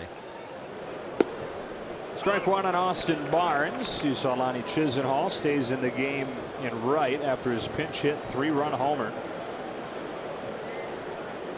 Tomlin continues to pitch. Give up 1 in the 4th and 3 in the 5th, with the Dodgers getting back to within 1 on Chris Taylor's homer. Curve catches the edge, and it's 1-2.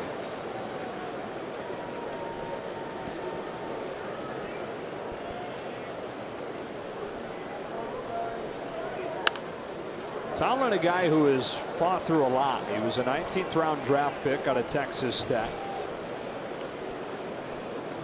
Full-time member of the rotation for a couple years before Tommy John surgery in 2012. Missed 2013, back into the rotation in 2014, but then in 2015 limited to 10 games. He had to have shoulder surgery. That one's popped back, still 2-2. Finally stayed healthy last year, had his best season.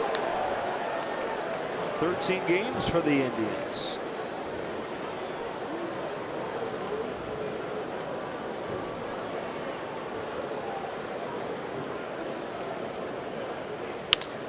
Barnes slashes a liner to center. That's a base hit and gets by Zimmer. Backed up by Chisenhall, whose running throw to second is not in time. It's ruled a double. Second inning in a row, the Dodgers have started off with a two-bagger. Get back in the game, then give up the runs, and now you're feeling like, oh, this could have been so close to really being in the game, but now they have to build another inning. Austin Barnes does it not only with his bat, but also his legs by getting into second. Playing in the catching position today, but he does not run like a catcher. He can really turn him over. And he needed to after he watched that one a little bit out of the box. Gets in safely, ends the day of Josh Tomlin through 99 pitches and into the Indians bullpen in a 4-run game in the 6th.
Responsibility. This has a chance to not be a very good line for him, having allowed 4 already.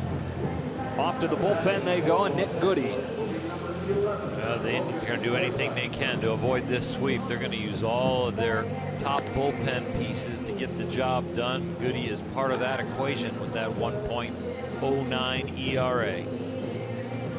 What a find he's been for them. First 2 years of his big league career in New York, 2015-2016, had an ERA of 4.67. And you saw there what he's done this season. He's figured something out. A 1.09 through 22 games.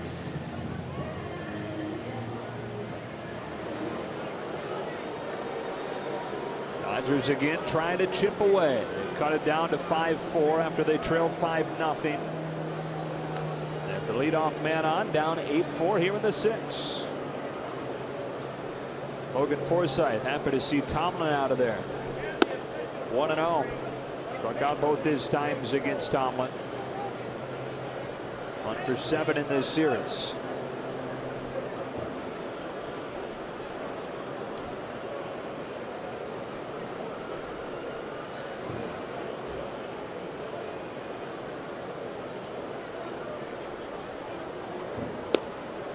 Two and out.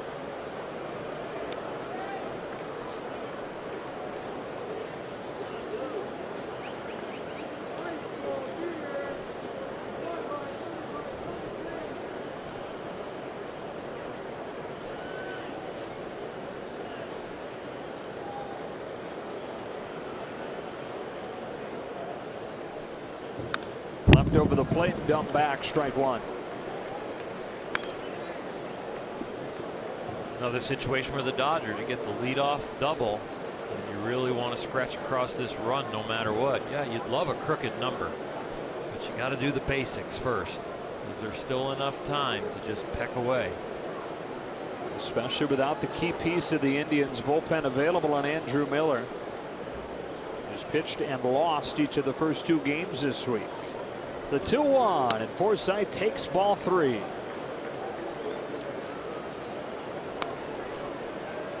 each and every one of these Dodger hitters has proven that their swing is intact. So the Indian bullpen is not looking at a lineup that they have a lot of confidence against.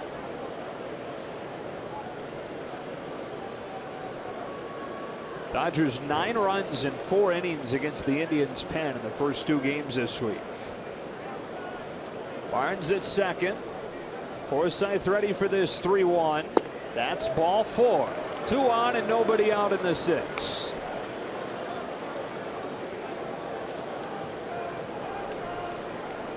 And a left-hander getting ready. That's Boone Logan with the left-handed batting Jock Peterson coming up. Looks like Francona would allow Goody to face it.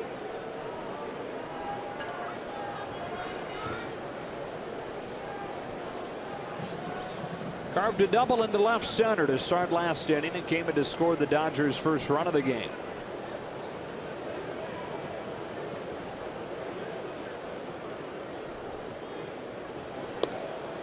Inside corner, strike 1.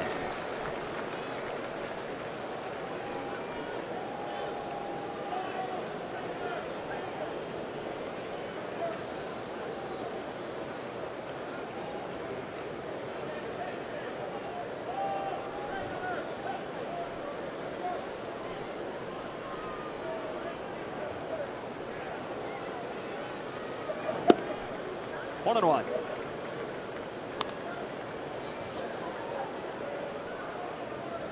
Jock looks like he's picking the ball up really well today. He's not very jumpy in the box.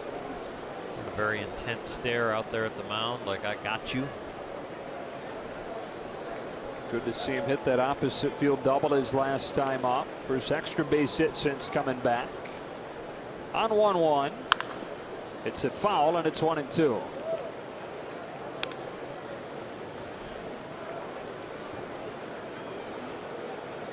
Just a few weeks with a concussion, and all the discussion during his DL stint was what would happen when he came back, with Chris Taylor having continued to play so well and shown that he's just fine in center, but as it often does, worked itself out. Adrian Gonzalez to the disabled list, forcing Peterson's activation and moving Taylor over to left with Bellinger to first.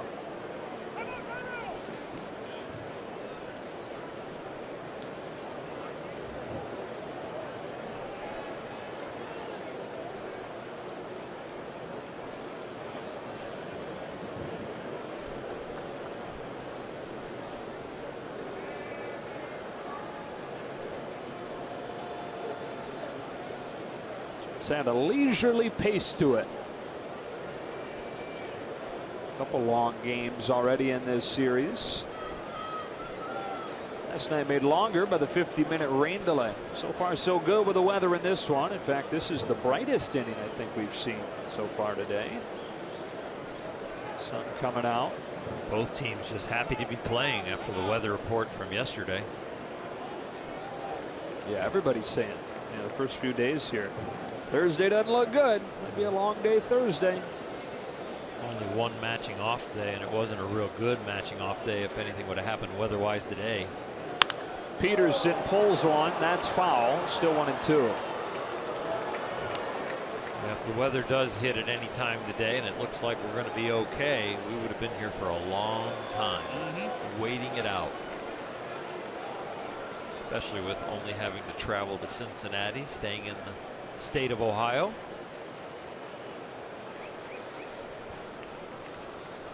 Indians go on to Minneapolis after this one. 2 on, nobody out. Goody to Peterson, 1-2. Inside, 2-2.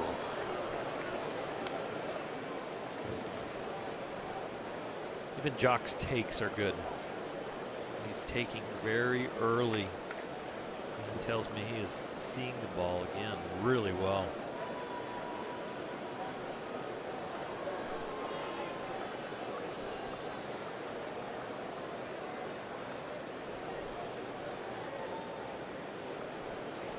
Here's the next one. Peterson grounds it wide of the bag, and it stays at 2 balls and 2 strikes. Seeing it well and seeing more, making Goody work.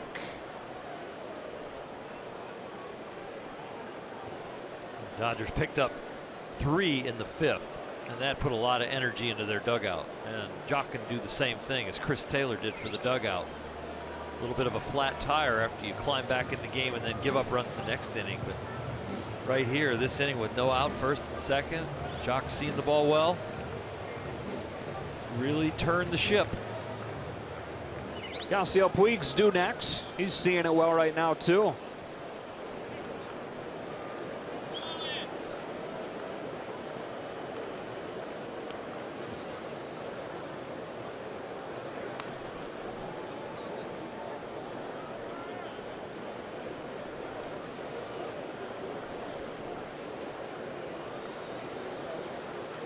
All right, here we go.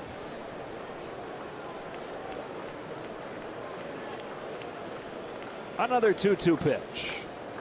Peterson scorches a liner to center that hangs up. Barnes is going to get doubled off. Potential rally killed here in the 6th.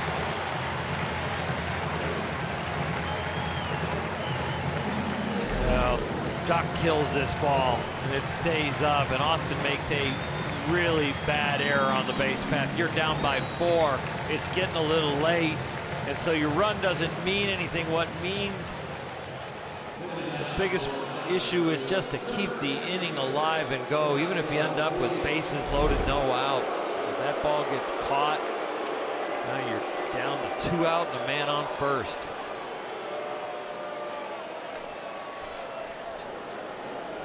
Indians outfield leading baseball in assists this year. So Puig with a runner at first and 2 gone. Here comes Goody.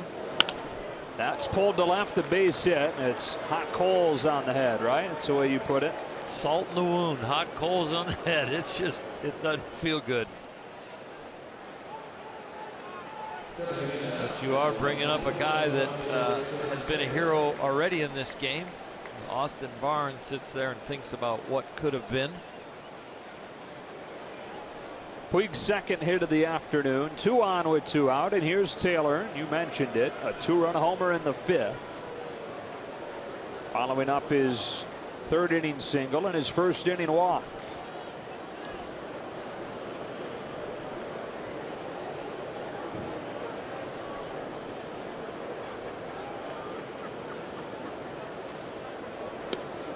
Off of the glove of Perez, and the runners will advance 90 feet. So with a base hit here, Taylor could bring the Dodgers back to within 2.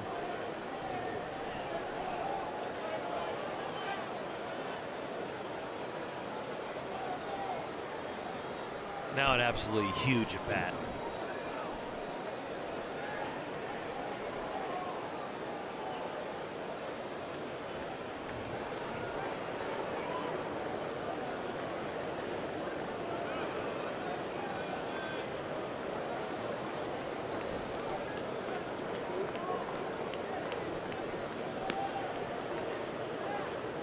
Here comes the 1-0.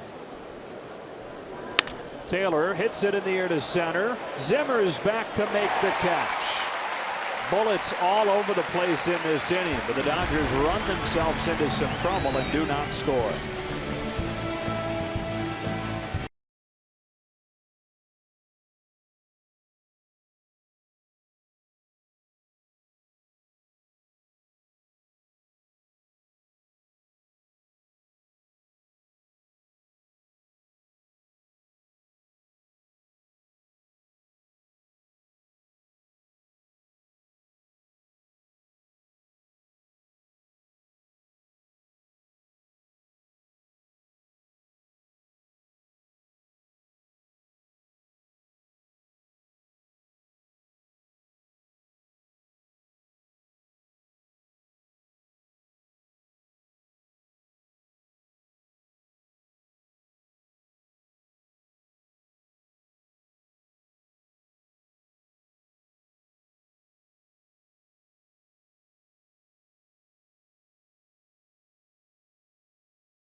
3 in the first. Got 2 more in the second. Went up 5-0. The Dodgers rallied to get to within 1 on a 2-run homer from Chris Taylor, but Ross Stripling, fresh off of coming into the game replacing Hill, served up a 3-run homer to Lonnie Chisenhall, making it 8-4. Game so far, the Dodgers are going to feel like they could have won. Still got a chance, but there have been some disappointments along the way. Chris Taylor has been a bright spot. Barnes' bad base running play, killing that last inning. Dodgers had a double, a walk, and a single.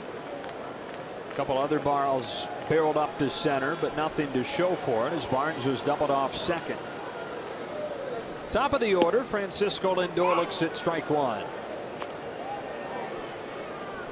23-year-old shortstop, who the Indians have tried to lock up long term. But he reportedly turned down a deal worth more than $100 million recently. How do you do that? You look at the market. Wow. You better have a really good health insurance policy. A change up, 1-2.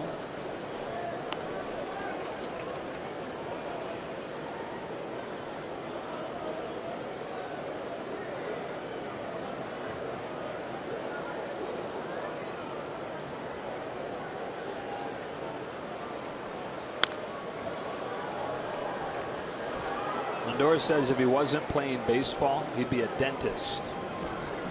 One of the first things he did with his signing bonus was go get braces. That he always smiled a lot, but as soon as he got the braces off, hadn't stopped smiling. 2 balls, 2 strikes. I wonder if turning down that contract has made him a little more pull happy while the power has shown up. Really swinging for the fences because the average is down, but the power is up.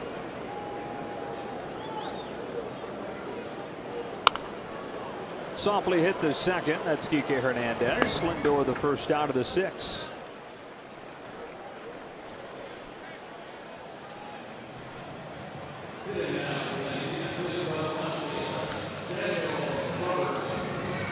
Danny Robertson with the bases empty and 1 out. Can't imagine being offered $100 million and turning it down.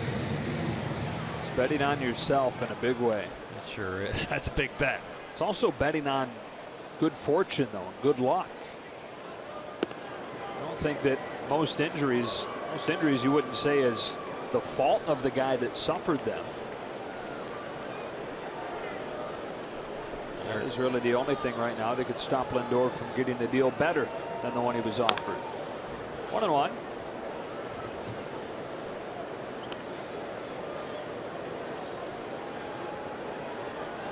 Saw Max Scherzer turn down a huge deal from Detroit a few years back. People said that was ridiculous. He wound up signing a better one with the Nationals.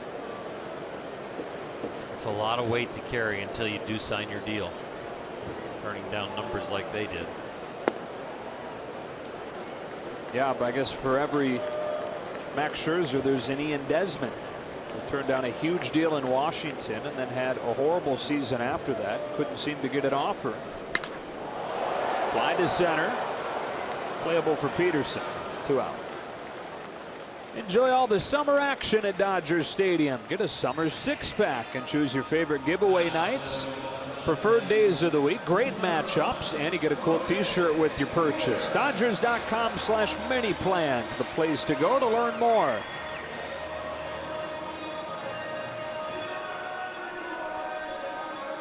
Two up, 2 down in the 6th inning. Here's Jose Ramirez.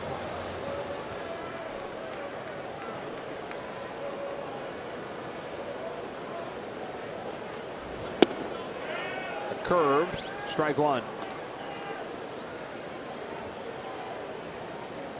Single and a double in the first 2 innings for Ramirez today.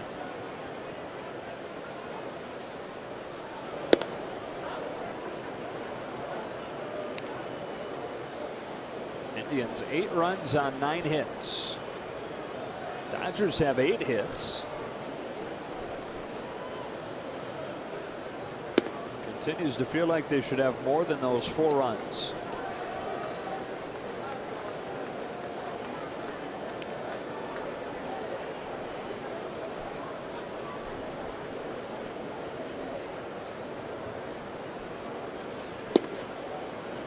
Count evens.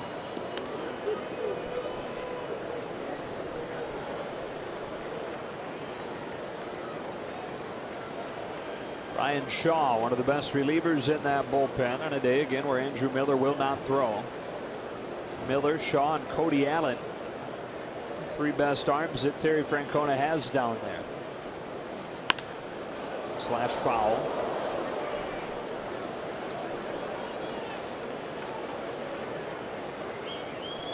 Kind of even with the Indians. Kenley Jansen down for the Dodgers.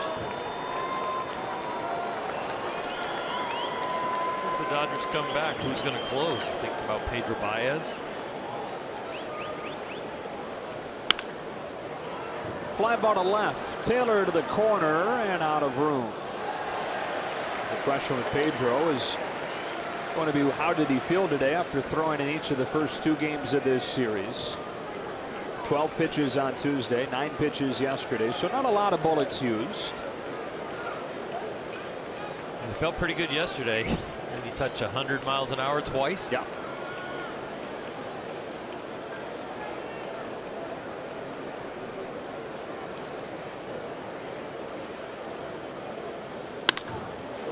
Base hit into center. 3rd hit of the day for Ramirez.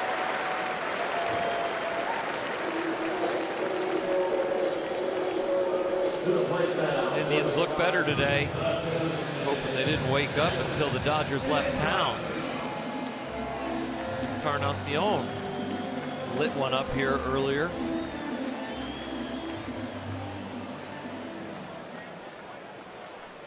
Dodgers yet to retire him today. He scored 3 of the Indians' 8 runs.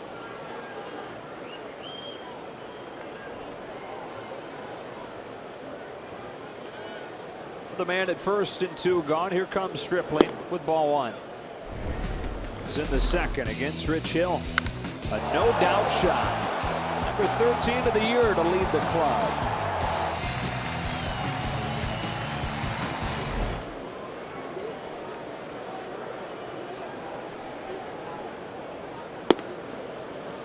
Well, we talked about Francisco Lindor turning down the $100 million offer. Encarnacion turned down 4 years, $80 million from Toronto in November. So $20 million a year, but for 4 years. And then had to settle, relatively speaking, for 3 years, $60 million with the Indians. Same rate per year, just 1 less year.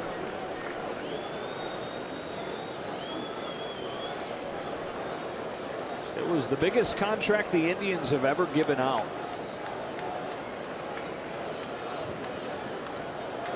A 2-1 to him. Sharply hit through, base hit. And the shortstop normally plays, but they had him playing to pull. And they're at the corners with 2 gone.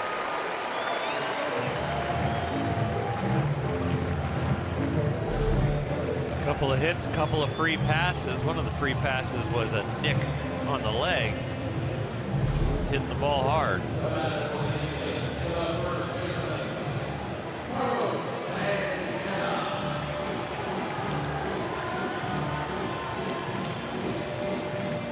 Two on and 2 out, and Santana snapped an 0 for 14 with that 5th inning single.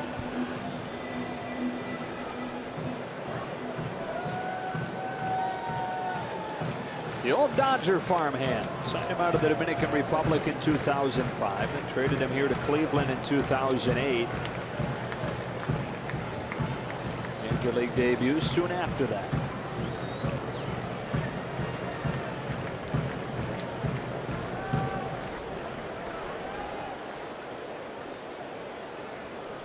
Here comes Stripling. Nice curve. Strike 1.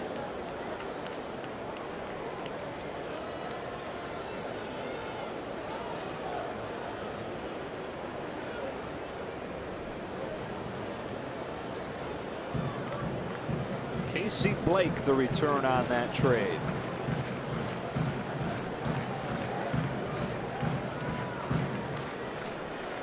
talked about this some game one of this series, but the Dodgers didn't want to trade Carlos Santana.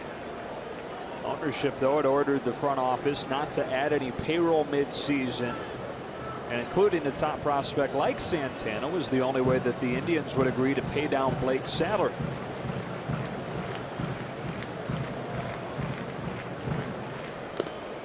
Ownership restrictions also meant that the Dodgers couldn't get the Indians to include CC Sabathia in that deal. So that was the initial plan. Wanted to get Casey, Blake, and CC in a huge deal. Never did happen, though. CC wound up eventually getting dealt to the Milwaukee Brewers.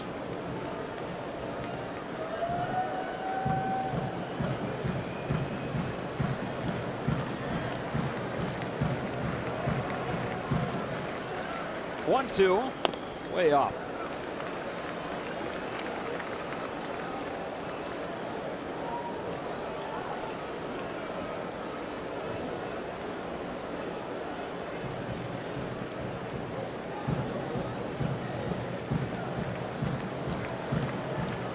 '50th pitch of Ross Stripling's outing coming here. Came on for Rich Hill in the 5th inning. Immediately gave up a 3-run pinch hit homer to Lonnie Chisenhall.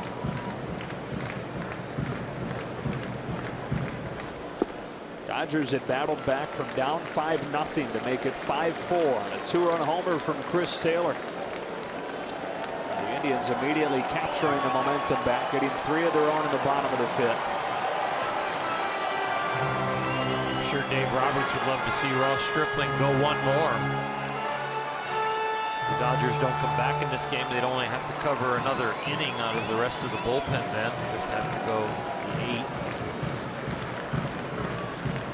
8. Here's a 3-2, and Stripling just misses inside. He was headed for the dugout thinking he'd gotten strike 3. Little cutter. Must have just cut too far inside. Boy, it looks like it catches the corner on pitch cast. Got squeezed there. Carlos Santana, who's walked more than any hitter in the American League since he came into the league almost a decade ago, has one here to load him up for Chisenhall. The owner of that 3-run homer.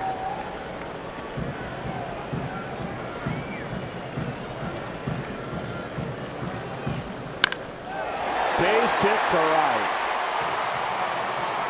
Puig comes up gunning. Not in time, and a 2-out, 2-run single busts this game open.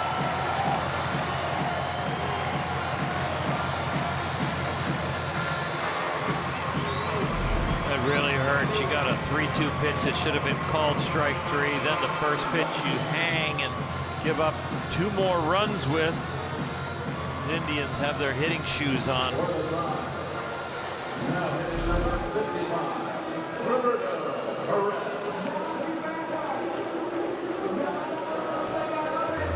So after the Dodgers got 4 runs between the 4th and the 5th, the Indians have gotten 5 in the 5th and the 6th.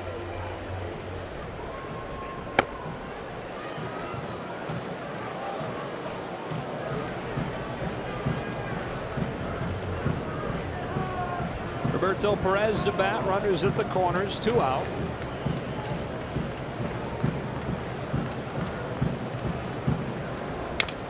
He breaks his bat on a teardrop into center that gets over Hernandez and makes it 11-4. 2 pitches after Stripling thought that he had finished the inning.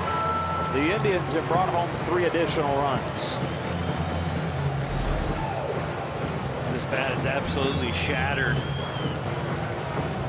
A portion of the bat actually stabs into the ground. Bit of a stab into the Dodgers' heart the way this inning has gone and this game has gone. Which is tied for the 2nd most runs allowed in a game this year by the Dodgers.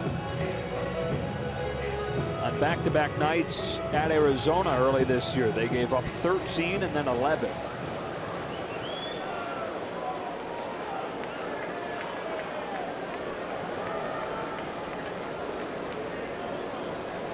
Will do it for Ross Stripling.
Dodgers baseball on Sportsnet LA is brought to you by Nissan.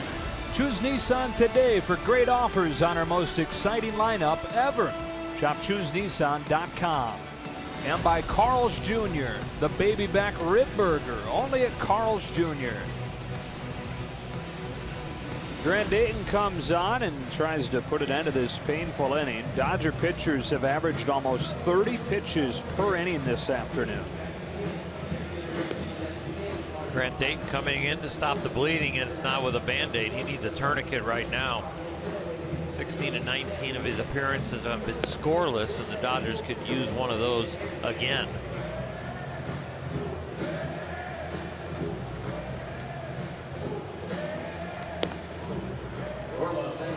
Four singles and a walk. 5 in a row reached against Stripling to end his day after he retired the first two, the top two in the order.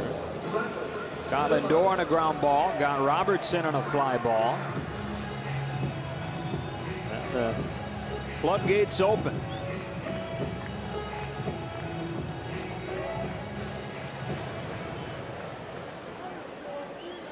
What do we got going there? Taking a baseball apart and giving it a haircut.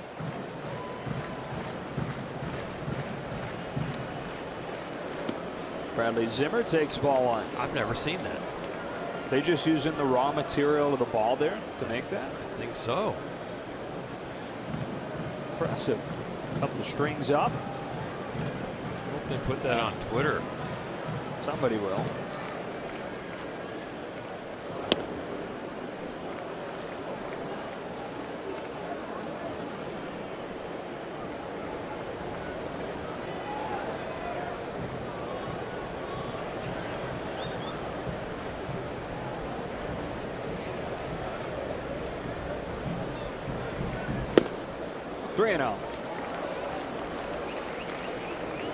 Really hard on your defenders when the pitchers are giving up some hits and then also falling behind in the count. If you're on defense, you're down like this, you're looking for some action.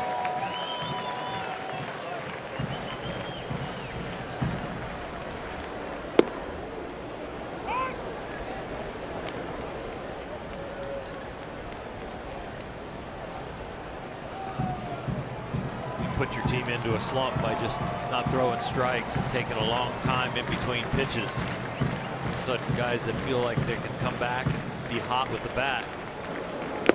It gets harder and harder to get yourself up after dragging through a defensive inning.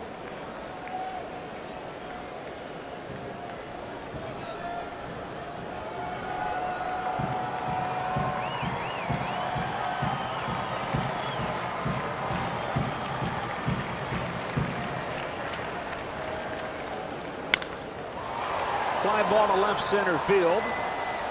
No big deal for Chris Taylor, and the inning is over. But back-to-back 3 spots for the Indians to expand this lead to 7 on to the late innings.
in with Alana. Well, Joe, over the course of this series, the three of us have talked about the many connections between these two franchises. And, of course, one of our favorite connections, the Cleveland Indians, is Orel Hershiser. Apparently, he's one of their favorites as well. He's on the wall of the 100 players of all time over the century mark, 1901 to 2001. Of course, there is Bulldog's signature, played here from 95 to 97, located over near Heritage Park on the backside. You can go over there and check out the Frank Robinson statue we talked about in the first game of the series and check out Orel Hershiser's signature. My gosh, 3 years and they enshrine him? It's pretty nice, Bulldog. Did you know that that was out there? I did not know. I came back for the celebration when they announced the 100 players. It was a lot of fun.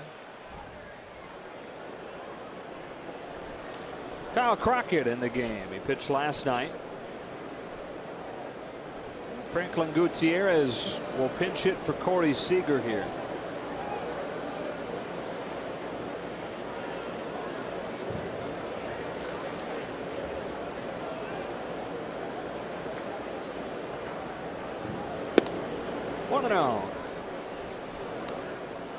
I better go out and get a picture of that, because after these good teams they've had of late, they have a revote on the top 100. I'm gonna push you out. I'm gonna get it knocked out. There'll be a hole in the wall there. 1-1, or they just scribble somebody else's signature over yours. Yeah. Put the whiteout pen out.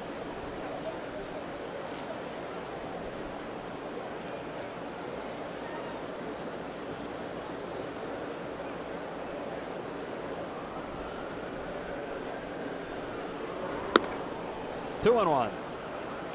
First at bat of the series for Franklin.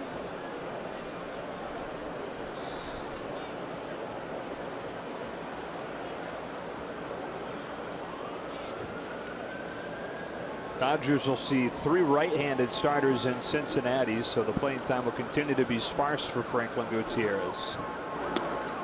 He's ahead 3-1.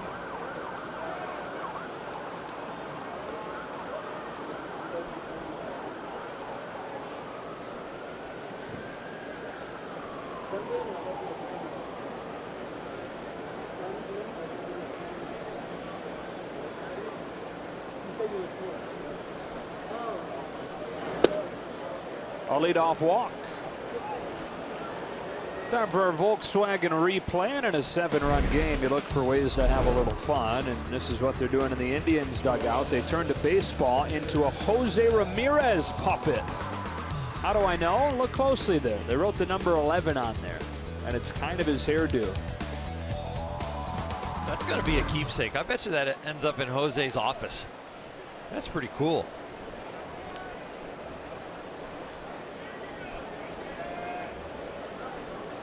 They do anything to dye those threads and those seams, or is it just so happened that the ball has the same color hair as Ramirez?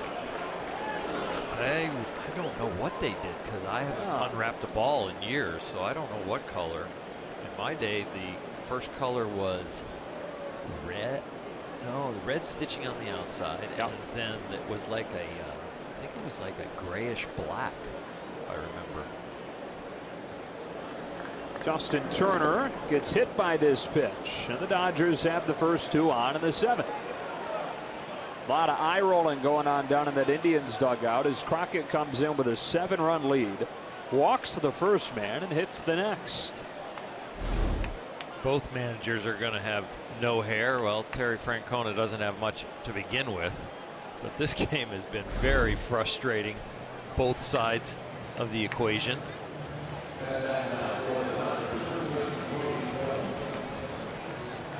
Up comes Bellinger.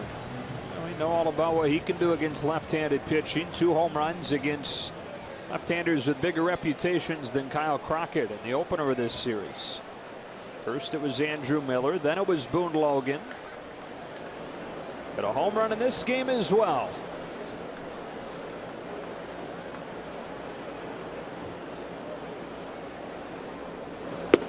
Strike one. Home run that he hit today, one of the lowest home runs you'll see. Wedged it right into the foul pole down the right field line. Right in those bars.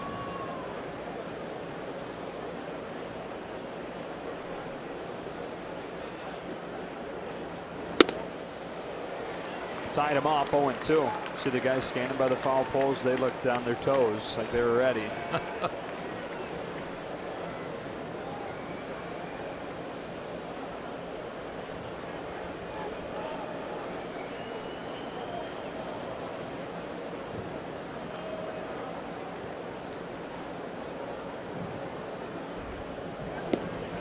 Sweeps outside, 1-2. This is back to the home run. He dug down in there to get it. Got a fist pump from his buddy. Nuts. A lot better reaction if it had been an Indian home run, I think. There's 3 Indian jerseys there. The buddies hanging out by the foul pole. It would be anticlimactic to go through all that effort to reach down there and dig it out of there and then throw it back. You're going to get it at least after the effort of getting it. Keep it. A souvenir.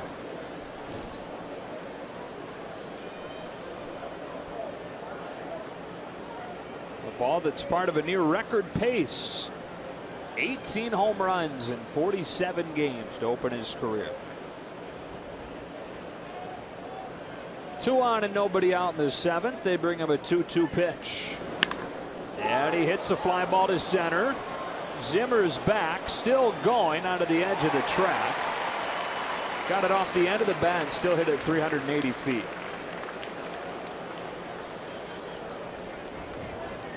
Batting now for Los Angeles is the second baseman, Kike Hernandez.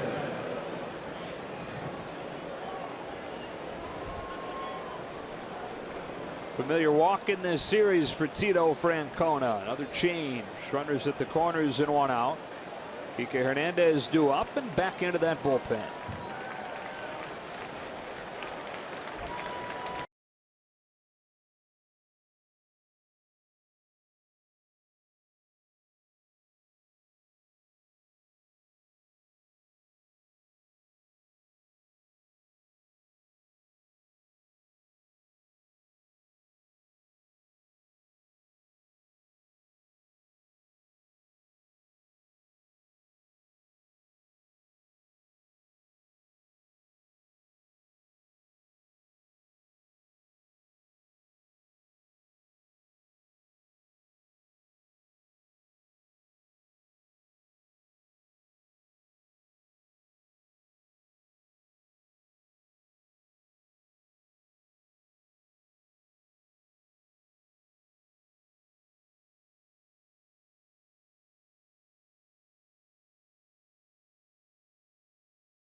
Series driven by Lexus, the Southern California battle against the Angels. The Dodgers face off against them at Dodger Stadium on June 26th and 27th.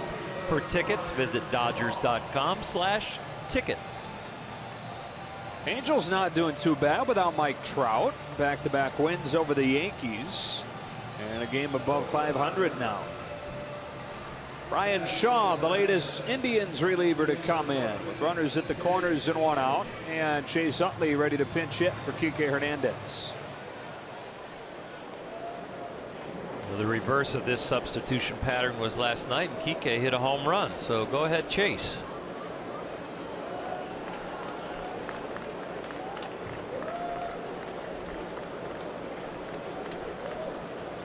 Gutierrez started the inning with a walk.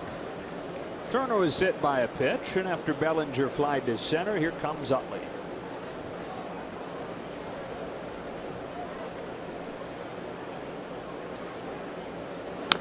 Swings at the first pitch. It's too slow to get a double play on, and the throw to first gets him. Utley collects an RBI as Gutierrez scores. It's 11-5.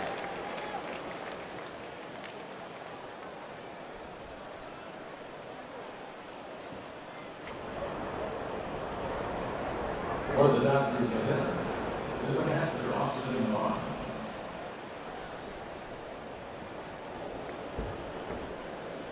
Here's Barnes.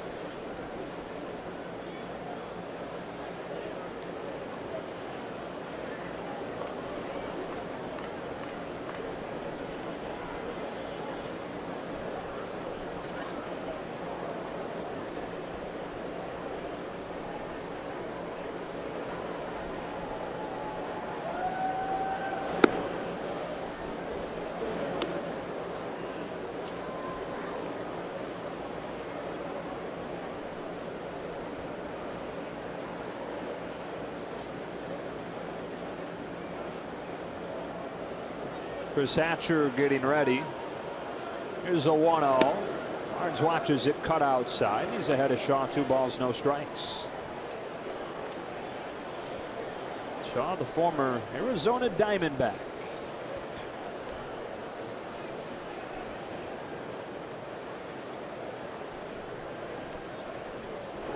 California native. He's from Livermore, California. A former dirtbag. Played at Long Beach State.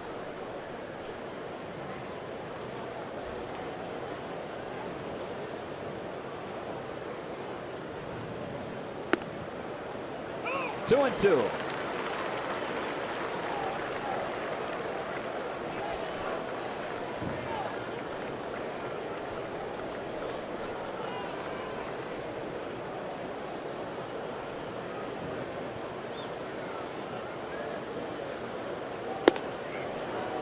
Strike 3 called to finish the inning. Dodgers get 1 and trail 11-5 as we scratch in Cleveland.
Gave up 3 runs in the series opener. Kenley Jansen had to come on to rescue the inning and get the save. And here is Chris for his second outing of the series.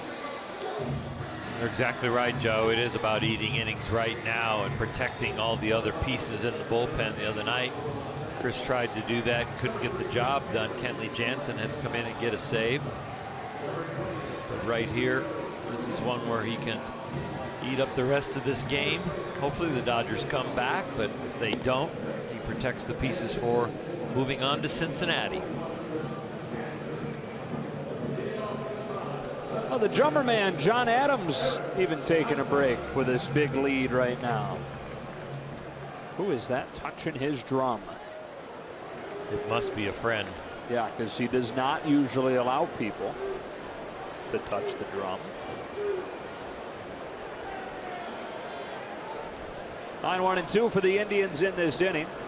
Eric Gonzalez hits a rising liner to left and gone. On the first pitch, Chris Hatcher throws. Gonzalez hits his first career home run.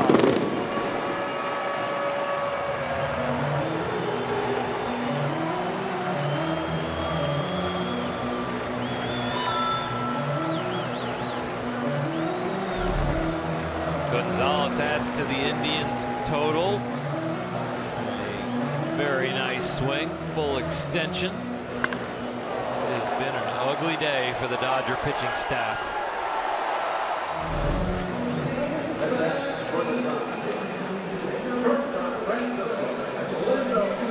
A couple guys have gotten their first career home runs in this series. Gonzalez joining Daniel Robertson. Back to the top, Francisco Lindor.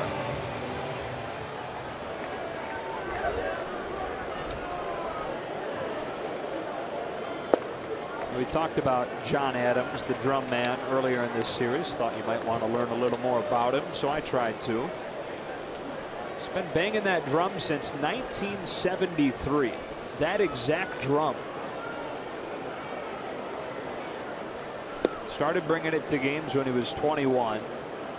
There was nothing formal about it at first, but after he'd done a couple games, bringing the drum in, buying a ticket to get his drum in as well, have a seat for it. There was a local writer that went out and interviewed him and wrote in the paper the next day, if you want to see John Adams and his drum, come tonight to the Indians game. That's a pop fly. Logan Forsythe runs out of room. And John said, I had no intentions of going that night, but I didn't want to make a liar out of the writer. Didn't want to make a liar out of the Fifth Estate. So he grabbed his drum and went back to the game that night. Did it again and again and again. And eventually the Indians came to him and said, we would like to have you at every home game. So the Indians pay for 2 season tickets, one for him, one for his drum, and he's here every game. The drum is the first inanimate object to hold a season ticket in any ballpark. Bought that drum for $25 at a garage sale when he was 21 years old in the early 1970s. Has to replace the top of it a couple times a year. But other than that, he's same guy, same drum out there. Been a fixture at Cleveland Indians games for a couple different ballparks and a lot of different teams. The drum will be in the Indians Hall of Fame at some point.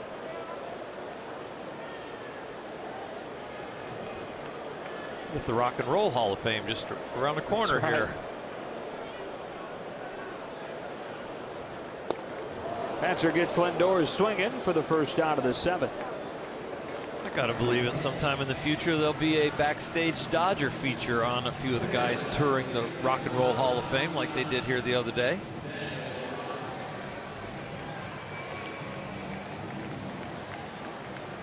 You know that the cameras went with them? I don't know that, but usually when people are going to a significant place like that, they do go. I'll check with them and we'll relay that message. Here's Robertson. I'm told they did not go, but I'm told Ivana Rizzo has a report on it. Well, I was actually there, which was a lot of fun. The backstage Dodgers cameras were actually following Clayton Kershaw that day, but Luis Avilan was the one and only player that actually went to the Rock and Roll Hall of Fame. And quickly, I'll give you guys one guess as to who he was really interested in seeing as far as the memorabilia. Out of all the people that are there, who do you think Luis Avilan wanted to see the most?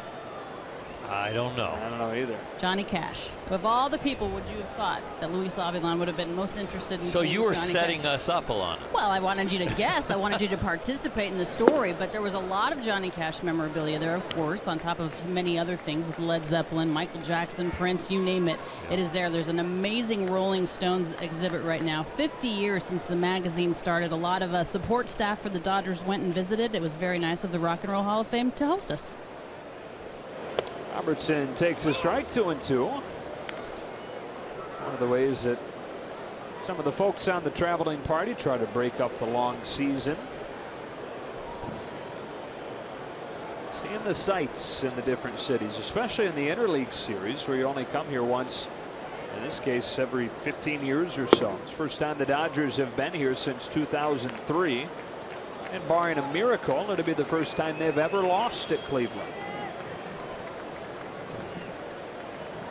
It's in the regular season. You go back to the 1920 World Series. They lost a few games here when they were the Brooklyn Robins. Catcher strikes out Robertson, 2 gone.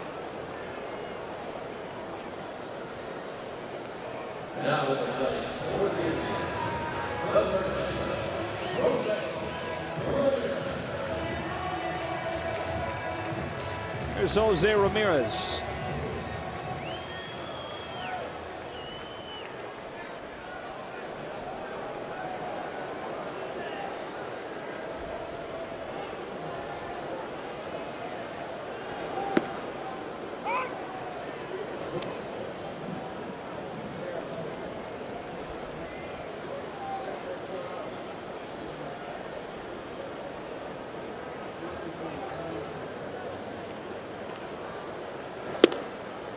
Ramirez has 3 of the 14 hits today for the Indians. The ball in his likeness. He's a big fan of the days having. 1-2. They working on another now? I don't know what they're doing. I would say that's got to be the same one. Right, but he just grabbed it from the side. He had another ball in his hand. Are they trying to draw his face on it now? They might be.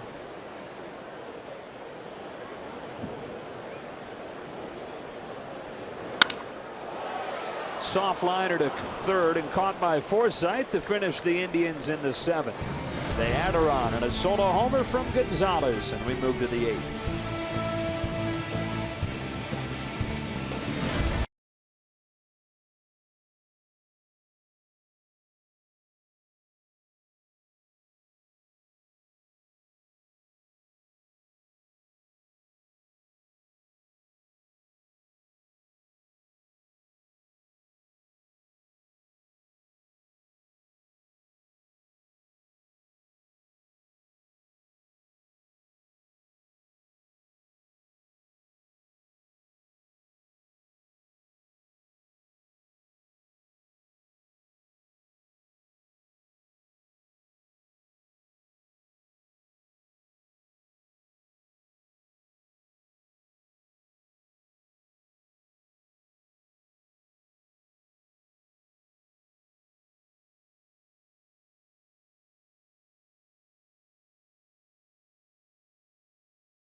On Sportsnet LA is brought to you by BMW. See a Southern California BMW Center today for exceptional offers or visit SoCalBMW.com. And by Jack in the Box. Come try the new sweet or spicy barbecue bacon cheeseburger and chicken sandwich. Limited time only. Zach McAllister now out of the bullpen for Cleveland. Indians with a 12-5 lead on to the 8th.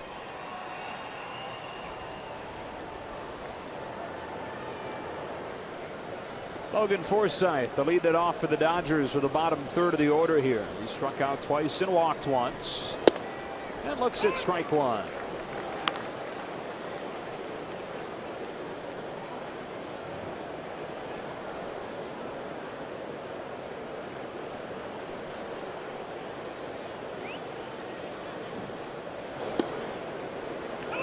Quickly 0-2. Illinois native. Star basketball player in high school, as well as a pitcher that the Yankees drafted and eventually traded here to the Indians, where he made his major league debut a few years back.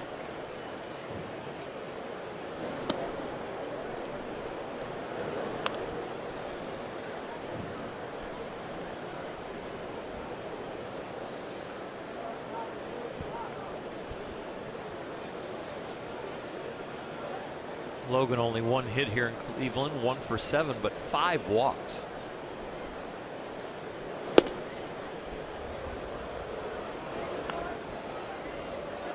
On base percentage has always been up there. Grind it out. Looking to get the bat to come back alive. Not really hit since coming back from his foot injury. And a little hamstring issue. Strikes out for the 3rd time today. 1 away in the 8th.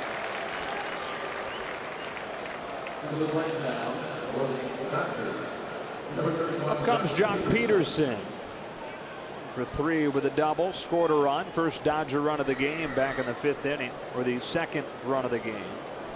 Talking about John Adams, the drummer guy, where he sits right at the top of the bleachers there under the scoreboard. Those are his 2 seats. Now one's his, one's his drums. Same spot every game.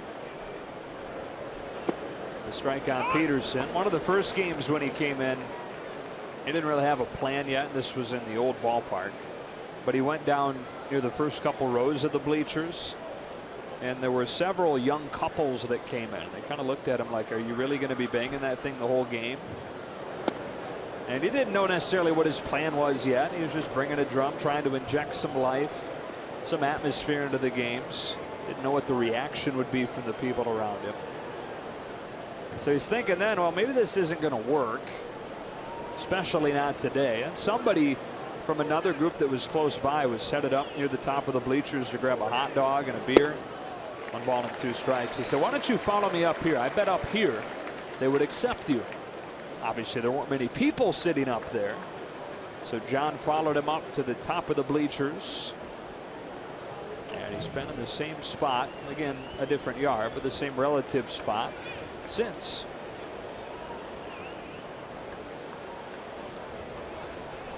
How about the first person, the first ticket taker, to see him walk up to the turnstile with the drum? Huh. Excuse me, sir. Excuse me. What are you doing with that drum? It's a little more lax in those days. If people come up to him, and there are a lot of people that come up, want pictures. He's got a bobblehead. He's kind of a celebrity here, but he will not let them bang on the drum. People say, hey, can I hit it once? Nope. You wear a Hank Williams t-shirt, though, you can lean on it.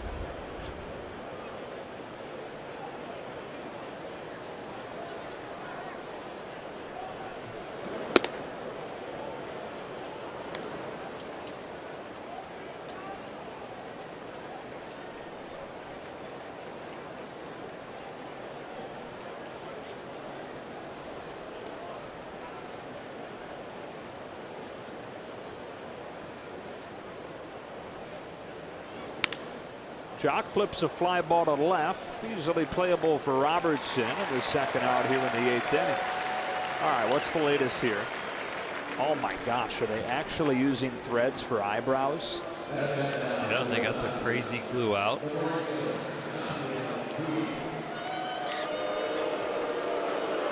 Can't wait to see a side-by-side of Ramirez and the ball once it's finished. Oh, you know they'll tweet that out in the locker room. Manicuring now. Not totally sure what I'm seeing there yet. Is Trevor Bauer the artist? Mr. Drone? Puig shakes one to first. I was thinking the same thing. He's probably got some tools back there. Watch out for the scissors.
Following the game, Access Sportsnet Dodgers, brought to you by your Southern California Nissan dealers, will discuss Rich Hill's short outing. A little bit of a rally from the Dodgers that, unless they can do it in the ninth, will fall short, but a lot to talk about in this one, guys. Chris Hatcher out there for his second inning of work, and he deals ball one to Edwin Encarnacion. He's reached all 4 times today. One of 16 children in his family. Youngest boy of that group. I thought when he was growing up that he wouldn't be much of a ball player. His dad said he was never one of the stronger kids, never one of the more athletic kids. Sure enough, here he is, 34 years old now, 13th year in the majors. Started his career where the Dodgers are headed after this game. Maybe they can get restaurant advice from him for Cincinnati. 5 years there, traded to the Toronto Blue Jays. Spent 8 seasons in Toronto before signing the deal this offseason to come here to Cleveland. 3-1.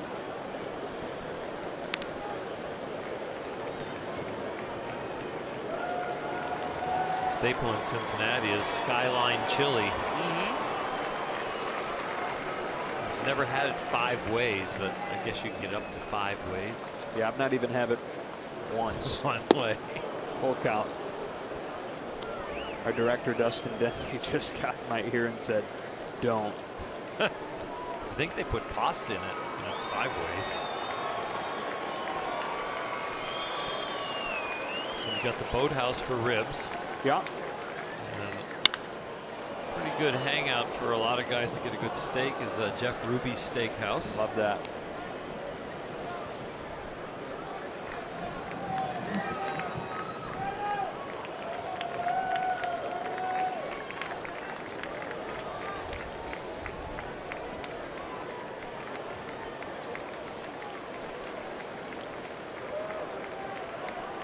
Encarnacion leading off the 8th. And floating one to left. That's down for a base hit in front of Gutierrez. So he's reached all 5 times in this one.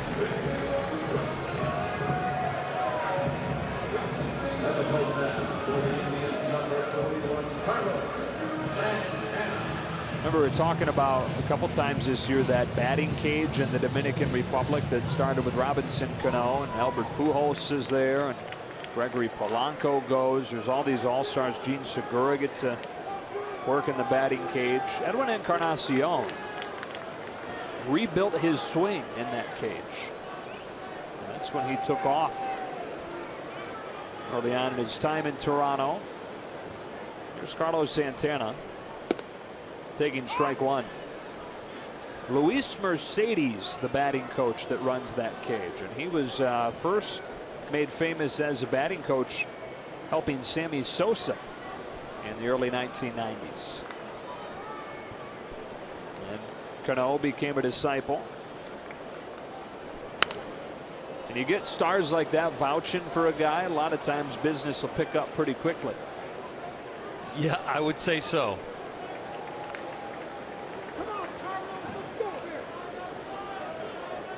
So much work can be done in the offseason to completely rebuild a swing. It's really hard to do in season.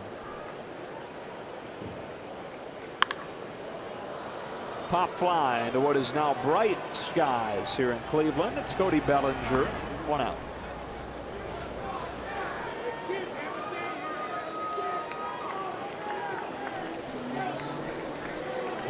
Big day for Lonnie Chisenhall, who comes up, and he's the owner of our Lexus play of the game. A pinch hit home run against Ross Stripling after the Dodgers had drawn to within 5-4. Hit that 3-run shot, and then it hit another big hit, 2-run single that came with 2 outs an inning later. Ross came in relief of Rich Hill and couldn't get the job done with that pitch.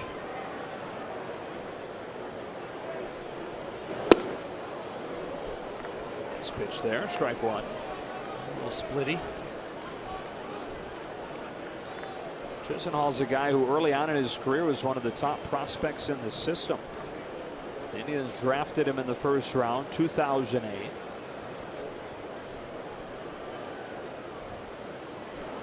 Seventh year with Major League time now, but Had to change positions really to get a chance to stick again.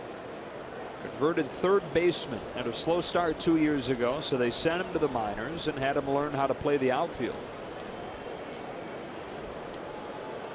Pretty stacked in the infield. Ramirez at third, Lindor at short, Kipnis at second. There's no room for him. He's missed a couple of split pieces and is behind Hatcher 1 and 2.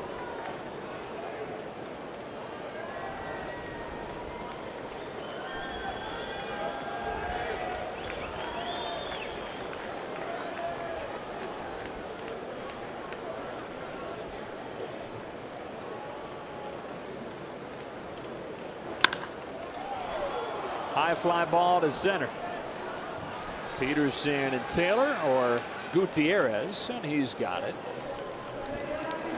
I love it. It's so quiet in here right now. The great Tom Hamilton, who is the Indians' radio voice next door to us, notorious for his excitement and his home run calls, and his excitement even on routine plays. And with it being dead quiet in here, we can hear Tom Hamilton call those fly balls.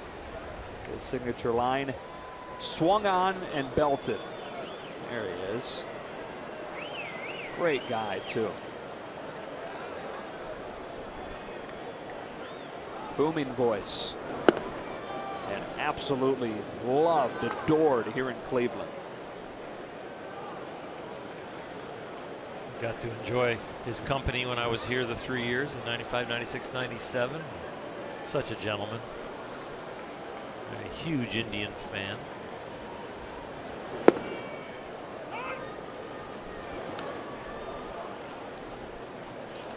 Grew up in Wisconsin.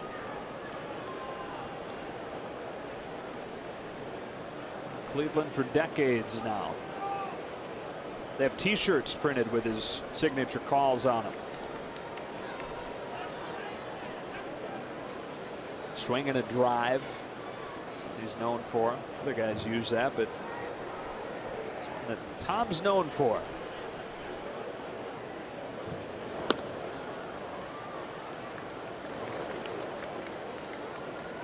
Two and one on Roberto Perez.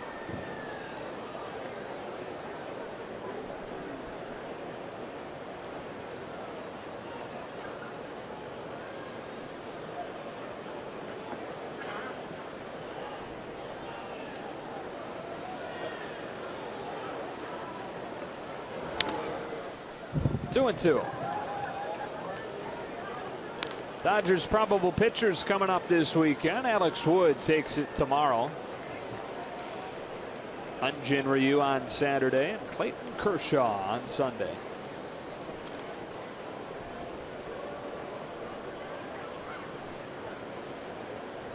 Landmark pitch right here, Joe.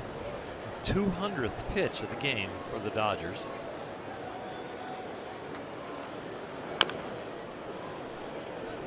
It's not one you like to get to.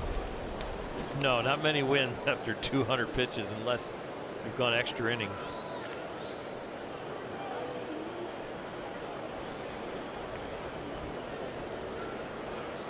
Just looking at the game notes here, the probable pitchers. I hope this is a misprint because it says tomorrow's game is at 4:10 a.m.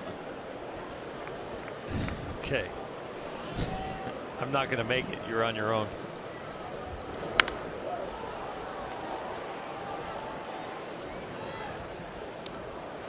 .410 Los Angeles time in the afternoon tomorrow. Great American Ballpark. Last time the Dodgers played there, they hit 7 home runs last August.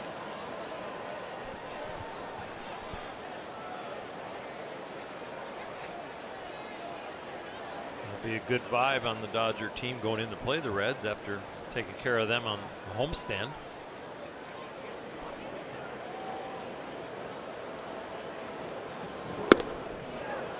Hatcher gets Perez to finish the 8th inning. On to the 9th in the series finale in Cleveland.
Graduated from drones to Jose Ramirez dolls.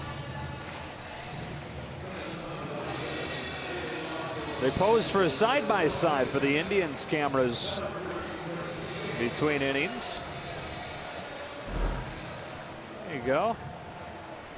Jose doesn't look that amused. I guess not. Top of the order again, Zach McAllister in a 12-5 game in the ninth. He almost gave that a look like, do we have an issue here?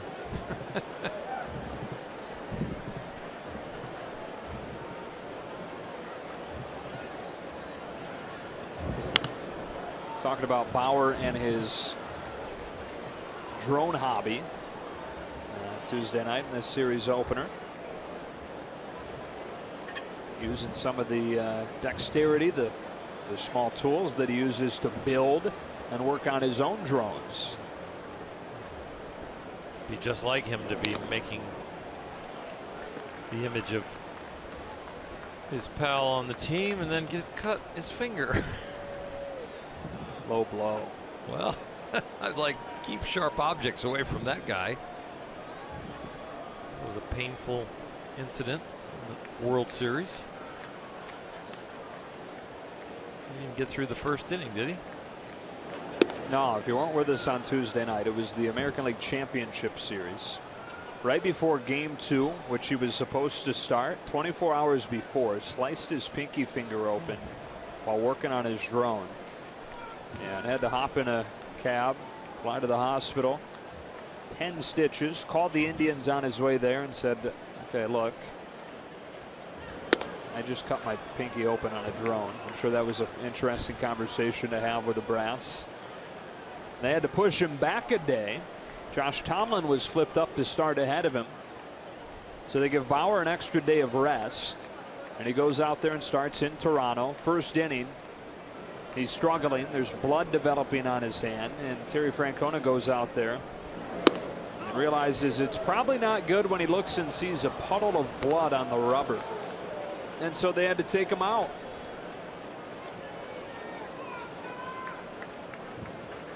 Asked him at the press conference the day before, because he brought the drone with him so he could properly demonstrate to the writers how exactly he cut it. They asked him how many of those he had, and he responded, I have about 8 or 10 in my fleet.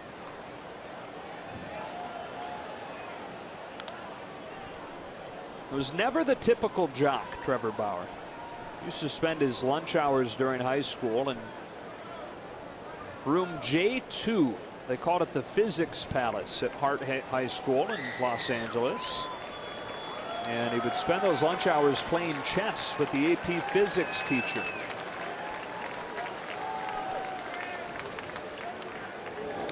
Taylor strikes out swinging for the first out of the ninth. Took that love for science to UCLA with him, was a mechanical engineering major.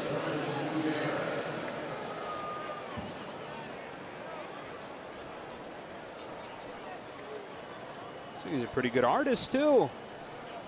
That's impressive.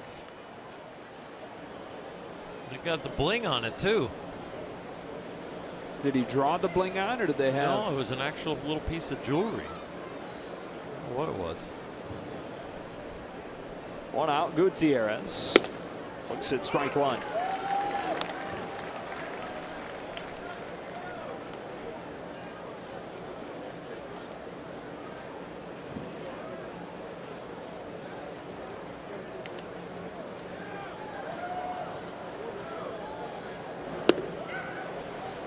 Offered at it. It's 0-2. Second most runs the Dodgers have allowed in a game this year. The most that they've allowed since April when they gave up 13 at Arizona. Rockies go tonight. Series opener against the Giants in Denver. For the Dodgers, it's on to Cincinnati. They open a 3-game series south of here tomorrow night. Since we're telling fun stories, I'll tell you one about Terry Francona. I got to work with him on Sunday Night Baseball at ESPN, and the very first road trip for ESPN, he forgot his suit pants. So at the hotel, he had to run across at about 3 in the afternoon before we were supposed to report to get some suit pants, and he didn't have enough time to drive into a nice men's store. So he walked across the street to a Target and bought a suit at Target. It fit just enough. So we're getting all wired up for the Open, and he's got to go to the bathroom. He can't get in and out of the earpiece of the IFB. He gets across to the bathroom, comes out of the bathroom, and only opens the door halfway and yells to our stage manager, who's a woman, and says, "My zipper's broken," and we're about to go live on the air. So she's trying to help him fix it, and she has to get some duct tape, and he has to go back in the bathroom, and he duct tapes his pants back together, comes out and does the Open. After the Open, when he sits down in a chair, pants just fly apart. Turner flips one into center, and he extends his hitting streak to 11 games at the 11th hour. I'm assuming the reason that he couldn't just go with shorts or whatever was because it was a three-man booth, and a wider shot like that, you'd see the pants. Yep, definitely a wider shot. And he's such a fun-loving guy. So many crazy things happen in his life. I mean, when he joined the crew, we had to do a few games in spring training so we could get used to being with each other, with Dan Schulman, and we were doing a Red Sox game, which was real easy for him. And he said, I want to take you guys to dinner after the game. You know, just follow me. It's a place that's like 4 minutes from the ballpark. And he got lost for 30 minutes. Bellinger's pop-up will finish this one off. And the Dodgers will turn the page after the 6-game winning streak is snapped in a 12-5 defeat here in the series finale. It's a bad taste in your mouth losing like this today, giving up all those runs, but they do win the series, and they move on to Cincinnati. For Oral and Alana, Joe Davis saying so long from Cleveland. Stay tuned. Access Sports Now, brought to you by your Southern California Nissan dealers, begins now. And we'll talk to you from Cincinnati tomorrow night.